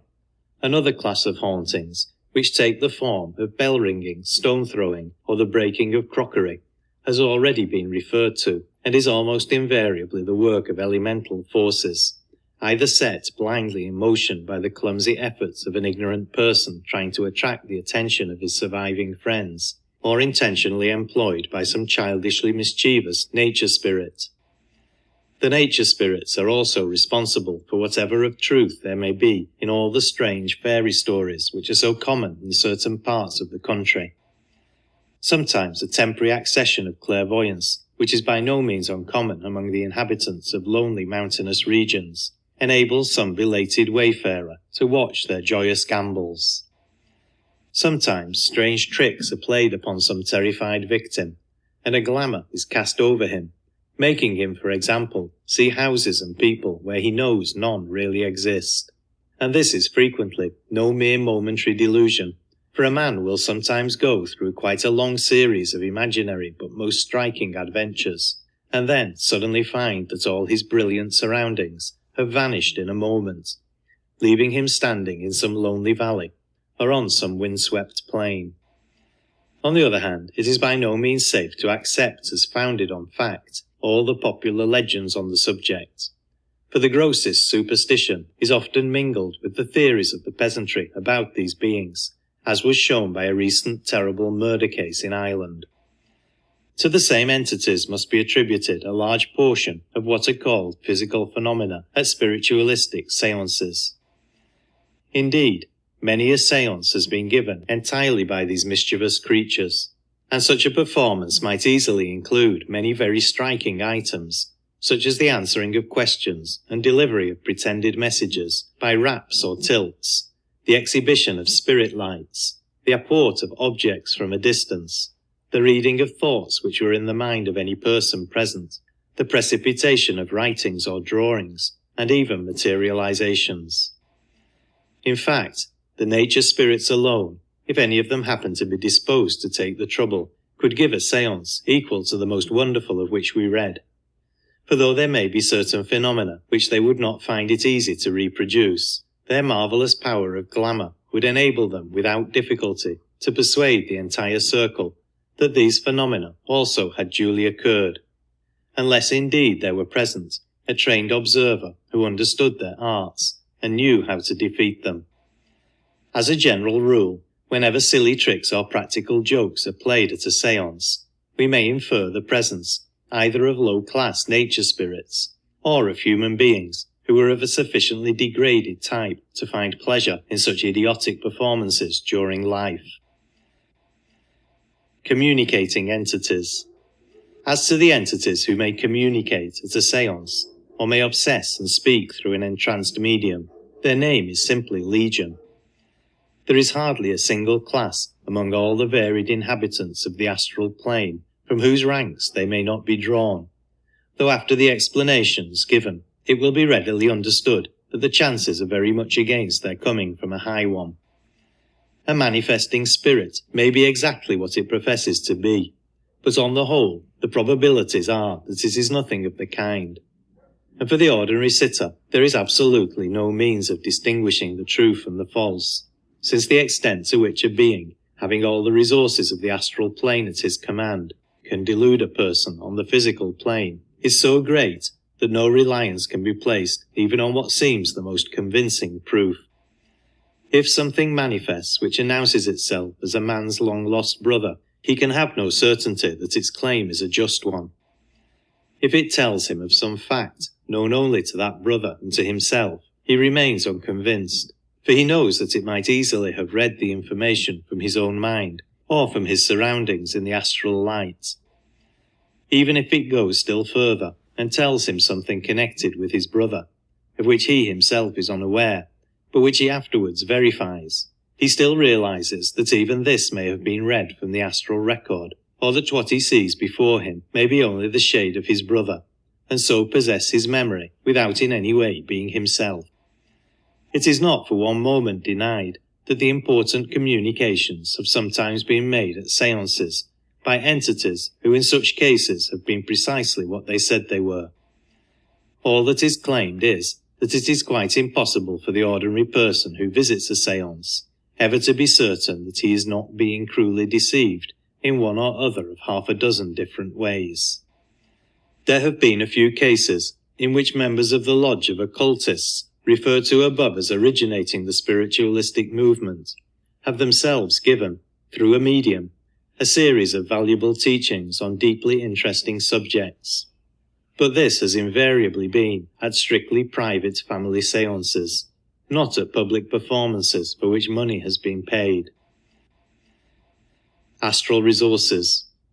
To understand the methods by which a large class of physical phenomena are produced, it is necessary to have some comprehension of the various resources mentioned above, which a person functioning on the astral plane finds at his command. And this is a branch of the subject which it is by no means easy to make clear, especially as it is hedged about with certain obvious necessary restrictions. It may perhaps help us if we remember that the astral plane may be regarded as in many ways only an extension of the physical, and the idea that matter may assume the etheric state, in which, though intangible to us, it is yet purely physical, may serve to show us how the one melts into the other. In fact, in the Hindu conception of Jagrat, or the waking state, the physical and astral planes are combined, its 7 subdivisions corresponding to the 4 conditions of physical matter and the 3 broad divisions of astral matter explained above. With this thought in our minds, it is easy to move a step further and grasp the idea that astral vision, or rather astral perception, may, from one point of view, be defined as the capability of receiving an enormously increased number of different sets of vibrations. In our physical bodies, one small set of slow vibrations is perceptible to us as sound. Another small set of much more rapid vibrations affects us as light, and again, another set as electric action. But there are immense numbers of intermediate vibrations which produce no result which our physical senses can cognize at all. Now it will be readily seen that if all, or even some only, of these intermediates, with all the complications producible by differences of wavelength, are perceptible on the astral plane, our comprehension of nature might be very greatly increased on that level, and we might be able to acquire much information which is now hidden from us. Clairvoyance. It is admitted that some of these pass through solid matter with perfect ease, so that this enables us to account scientifically for some of the peculiarities of astral vision, though those minds to which the theory of the 4th dimension commends itself find in it a neater and more complete explanation. It is clear that the mere possession of this astral vision by a being would at once account for his capability to produce many results that seem very wonderful to us, such, for example, as the reading of a passage from a closed book. And when we remember, furthermore, that this faculty includes the power of thought reading to the fullest extent, and also, when combined with the knowledge of the projection of currents in the astral light, that of observing a desired object in almost any part of the world, we see that a good many of the phenomena of clairvoyance are explicable even without rising above this level. Of course, true, trained, and absolutely reliable clairvoyance calls into operation an entirely different set of faculties, but as these belong to a higher plane than the astral, they form no part of our present subject. Prevision and second sight. The faculty of accurate prevision, again, appertains altogether to that higher plane, yet flashes or reflections of it frequently show themselves to purely astral sight, more especially among simple-minded people who live under suitable conditions. What is called second sight among the Highlanders of Scotland being a well-known example. Another fact which must not be forgotten is that any intelligent inhabitant of the astral plane is not only able to perceive these etheric vibrations, but can also, if he has learnt how it is done, adapt them to his own ends, or himself set them in motion. Astral forces. It will be readily understood that superphysical forces, and the methods of managing them, are not subjects about which much can be written for publication at present, though there is reason to suppose that it may not be very long before, at any rate, some applications of one or two of them come to be known to the world at large. But it may perhaps be possible, without transgressing the limits of the permissible, to give so much of an idea of them as shall be sufficient to show in outline how certain phenomena are performed. All who have much experience of spiritualistic seances, at which physical results are produced, must at one time or another have seen evidence of the employment of practically resistless force in, for example, the instantaneous movement of enormous weights, and so on. And if of a scientific turn of mind, they may perhaps have wondered whence this force was obtained and what was the leverage employed. As usual, in connection with astral phenomena, there are several ways in which such work may have been done, but it will be great enough for the moment to hint at 4.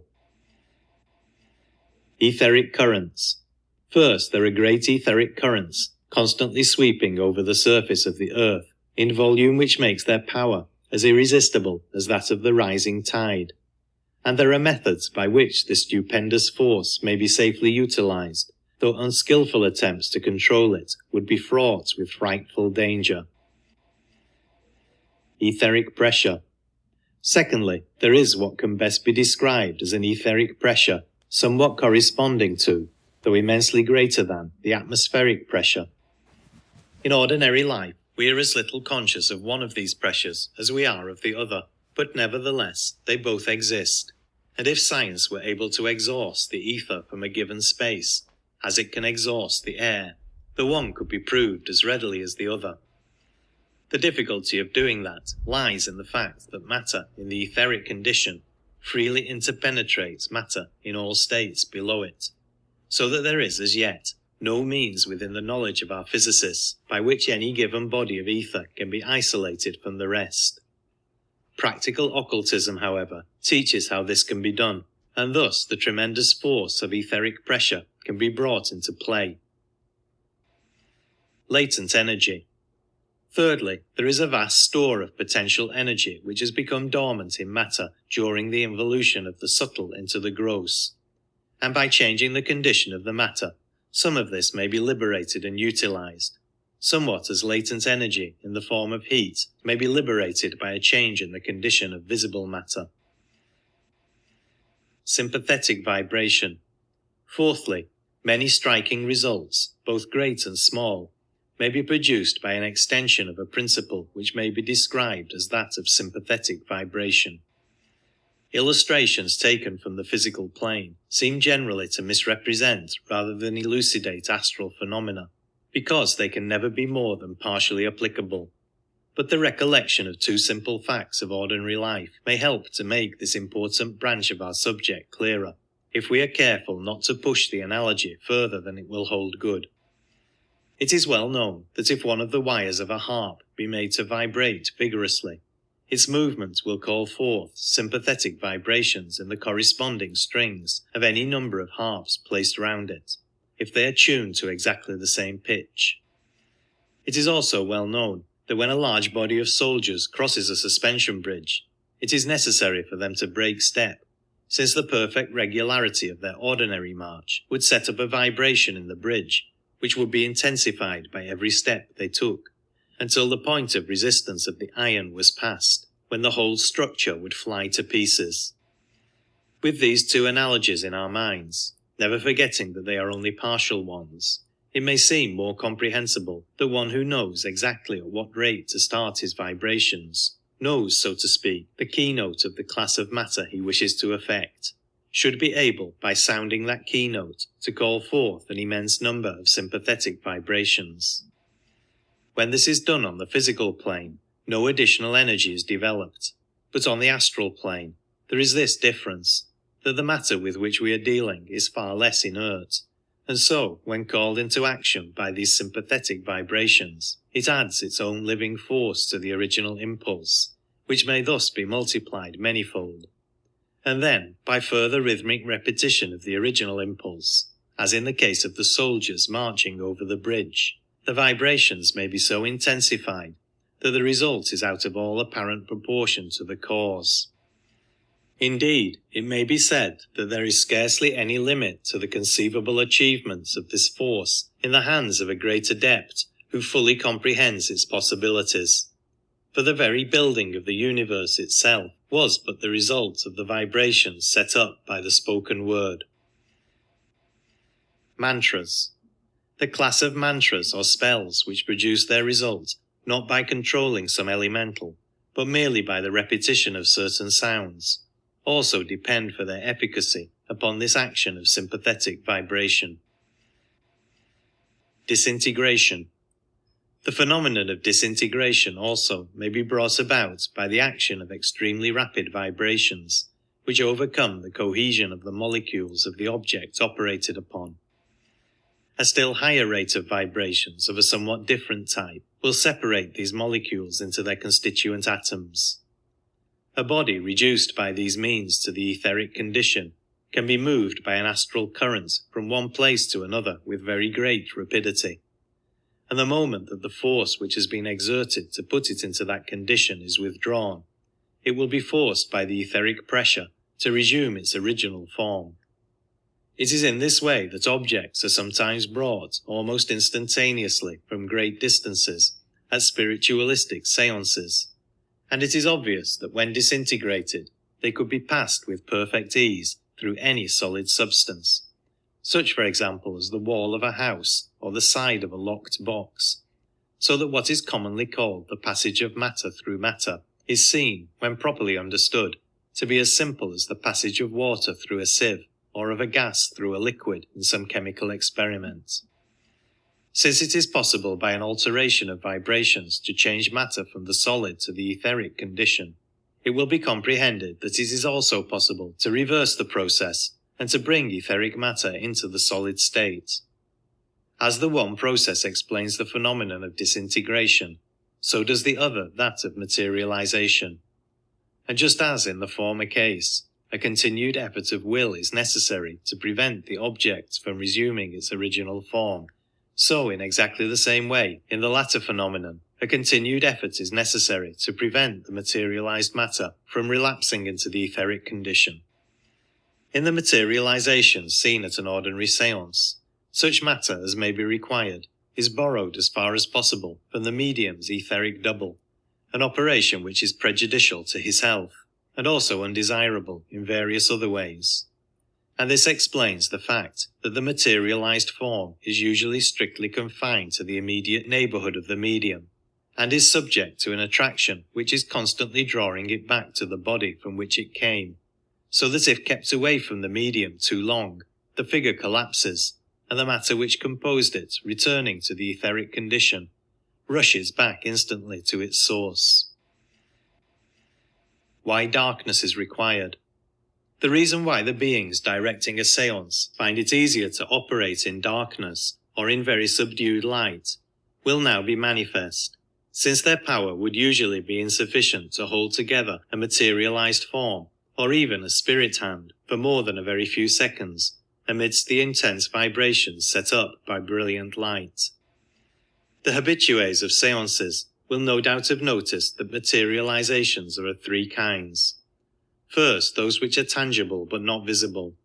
Second, those which are visible but not tangible. And third, those which are both visible and tangible. To the first kind, which is much the most common, belong the invisible spirit hands which so frequently stroke the faces of the sitters, or carry small objects about the room, and the vocal organs from which the direct voice proceeds. In this case, an order of matter is being used which can neither reflect nor obstruct light, but which is capable, under certain conditions, of setting up vibrations in the atmosphere which affect us as sound. Spirit photographs. A variation of this class is that kind of partial materialization which, though incapable of reflecting any light that we can see, is yet able to affect some of the ultraviolet rays, and can therefore make a more or less definite impression upon the camera, and so provide us with what are known as spirit photographs. When there is not sufficient power available to produce a perfect materialization, we sometimes get the vaporous-looking form, which constitutes our second class, and in such a case the spirits usually warn their sitters that the forms which appear must not be touched. In the rarer case of a full materialization, there is sufficient power to hold together, at least for a few moments, a form which can be both seen and touched. When an adept or pupil finds it necessary for any purpose to materialize his Mayavirupa or his astral body, he does not draw upon either his own etheric double or anyone else's, since he has been taught how to extract the matter which he requires directly from the astral light or even from the Akasha. Reduplication. Another phenomenon closely connected with this part of the subject is that of reduplication, which is produced by simply forming in the astral light a perfect mental image of the object to be copied, and then gathering about that mould the necessary physical matter. Of course, for this purpose it is necessary that every particle, interior as well as exterior, of the object to be duplicated should be held accurately in view simultaneously, and consequently the phenomenon is one which requires considerable power of concentration to perform. Persons unable to reduce the matter required directly from the astral light have sometimes borrowed it from the material of the original article, which in this case would be correspondingly reduced in weight. Precipitation. We read a good deal in theosophical literature about the precipitation of letters or pictures. This result, like everything else, may be obtained in several ways. An adept wishing to communicate with someone might place a sheet of paper before him, form an image of the writing which he wished to appear upon it, and draw from the astral light the matter wherewith to objectify that image. Or if he preferred to do so, it would be equally easy for him to produce the same result upon a sheet of paper lying before his correspondent, whatever might be the distance between them. A third method, which, since it saves time, is much more frequently adopted, is to impress the whole substance of the letter on the mind of some pupil, and leave him to do the mechanical work of precipitation. That pupil would then take his sheet of paper, and imagining he saw the letter written thereon in his master's hand, would proceed to objectify the writing as before described. If he found it difficult to perform simultaneously the two operations of drawing his material from the astral light and precipitating the writing on the paper, he might have either ordinary ink or a small quantity of coloured powder on the table beside him, which, being already physical matter, could be drawn upon more readily. It is of course obvious that the possession of this power would be a very dangerous weapon in the hands of an unscrupulous person, since it is just as easy to imitate one man's handwriting as another's, and it would be impossible to detect by any ordinary means a forgery committed in this manner. A pupil definitely connected with any master has always an infallible test by which he knows whether any message really emanates from that master or not. But for others, the proof of its origin must always lie solely in the contents of the letter and the spirit breathing through it, as the handwriting, however cleverly imitated, is of absolutely no value as evidence. As to speed, a pupil new to the work of precipitation would probably be able to image only a few words at a time, and would, therefore, get on hardly more rapidly than if he wrote his letter in the ordinary way. But a more experienced individual who could visualize a whole page, or perhaps the entire letter at once, would get through his work with greater facility. It is in this manner that quite long letters are sometimes produced in a few seconds at a séance. When a picture has to be precipitated, the method is precisely the same, except that here it is absolutely necessary that the entire scene should be visualized at once, and if many colors are required, there is, of course, the additional complication of manufacturing them, keeping them separate, and reproducing accurately the exact tints of the scene to be represented. Evidently, there is scope here for the exercise of the artistic faculty, and it must not be supposed that every inhabitant of the astral plane could by this method produce an equally good picture.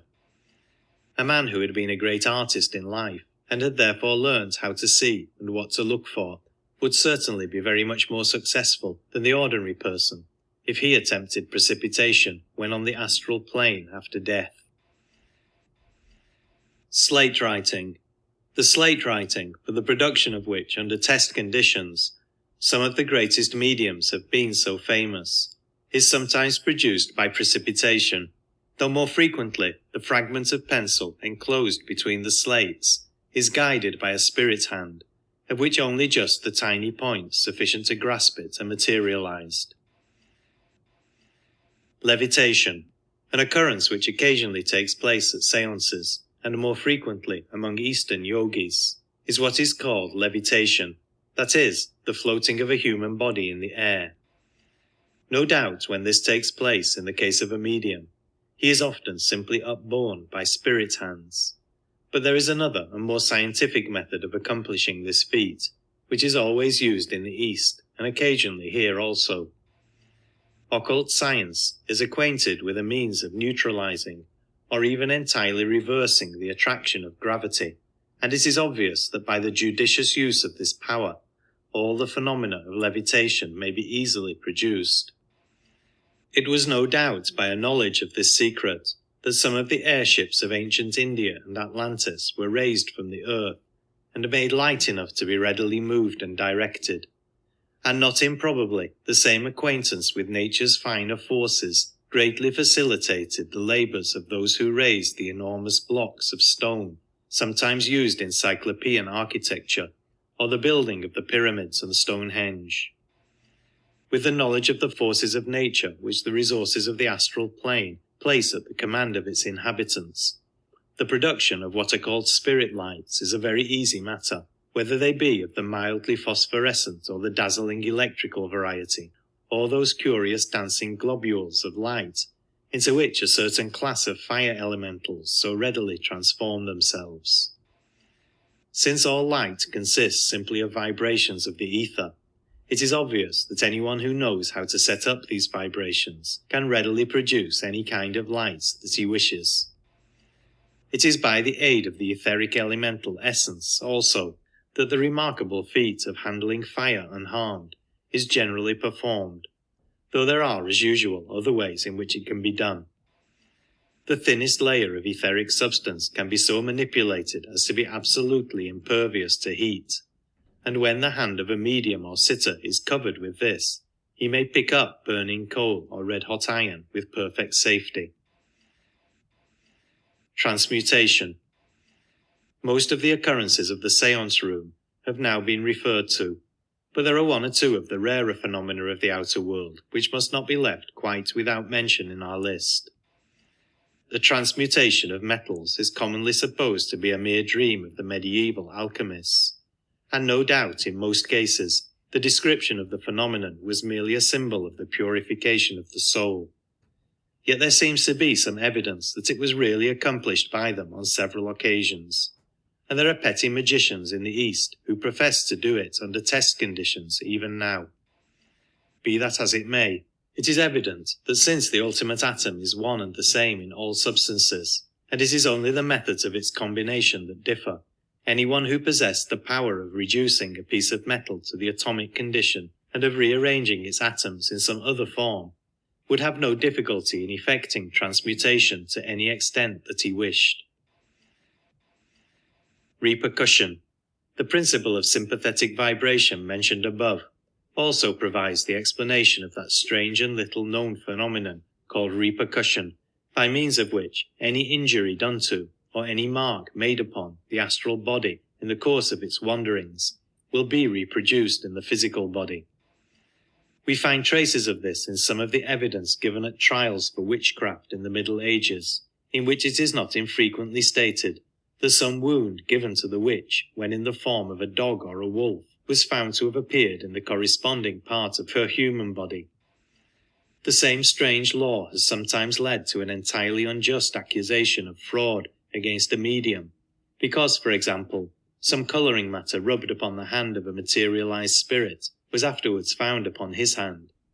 The explanation being that in that case, as so often happens, the spirit was simply the medium's astral body, or perhaps even his etheric double, forced by the guiding influences to take some form other than his own. In fact, the astral and physical bodies are so intimately connected that it is impossible to touch the keynote of one without immediately setting up exactly corresponding vibrations in the other. Conclusion. It is hoped that any reader who has been sufficiently interested to follow this treatise thus far may by this time have a general idea of the astral plane and its possibilities, such as will enable him to understand and fit into their proper places in its scheme any facts in connection with it which he may pick up in his reading. Though only the roughest sketch has been given of a very great subject, enough has perhaps been said to show the extreme importance of astral perception in the study of biology, physics, chemistry, astronomy, medicine, and history, and the great impulse which might be given by its development to all these sciences. Yet its attainment should never be regarded as an end in itself, since any means adopted with that object in view would inevitably lead to what is called in the East the Laukika method of development, a system by which certain psychic powers are indeed acquired, but only for the present personality. And since their acquisition is surrounded by no safeguards, the student is extremely likely to misuse them. To this class belong all systems which involve the use of drugs, invocation of elementals, or the practices of Hatha Yoga. The other method, which is called the Lokotara, consists of Raj Yoga, or spiritual progress, and though it may be somewhat slower than the other, whatever is acquired along this line is gained for the permanent individuality and never lost again, while the guiding care of a master ensures perfect safety from misuse of power as long as his orders are scrupulously obeyed. The opening of astral vision must be regarded, then, only as a stage in the development of something infinitely nobler, merely as a step, and a very small step, on that great upward path which leads men to the sublime heights of adeptship, and beyond even that, through glorious vistas of wisdom and power, such as our finite minds cannot now conceive. Yet let no one think it an unmixed blessing to have the wider sight of the astral plane, for upon one in whom that vision is opened, the sorrow and misery, the evil and the greed of the world press as an ever-present burden, until he often feels inclined to echo the passionate adjuration of Schiller, "Why hast thou cast me thus into the town of the ever-blind, to proclaim thine oracle with the open sense? Take back this sad clear-sightedness. Take from mine eyes this cruel light. Give me back my blindness, the happy darkness of my senses. Take back thy dreadful gift."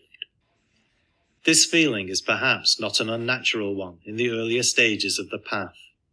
Yet higher sight and deeper knowledge soon bring to the student the perfect certainty that all things are working together for the eventual good of all. That, hour after hour, like an opening flower, shall truth after truth expand. For the sun may pale and the stars may fail, but the law of good shall stand. Its splendour glows and its influence grows, as nature's slow work appears, from the zoophytes small to the lords of all, through kalpas and crores of years. End of the Astral Plane by C. W. Leadbeater.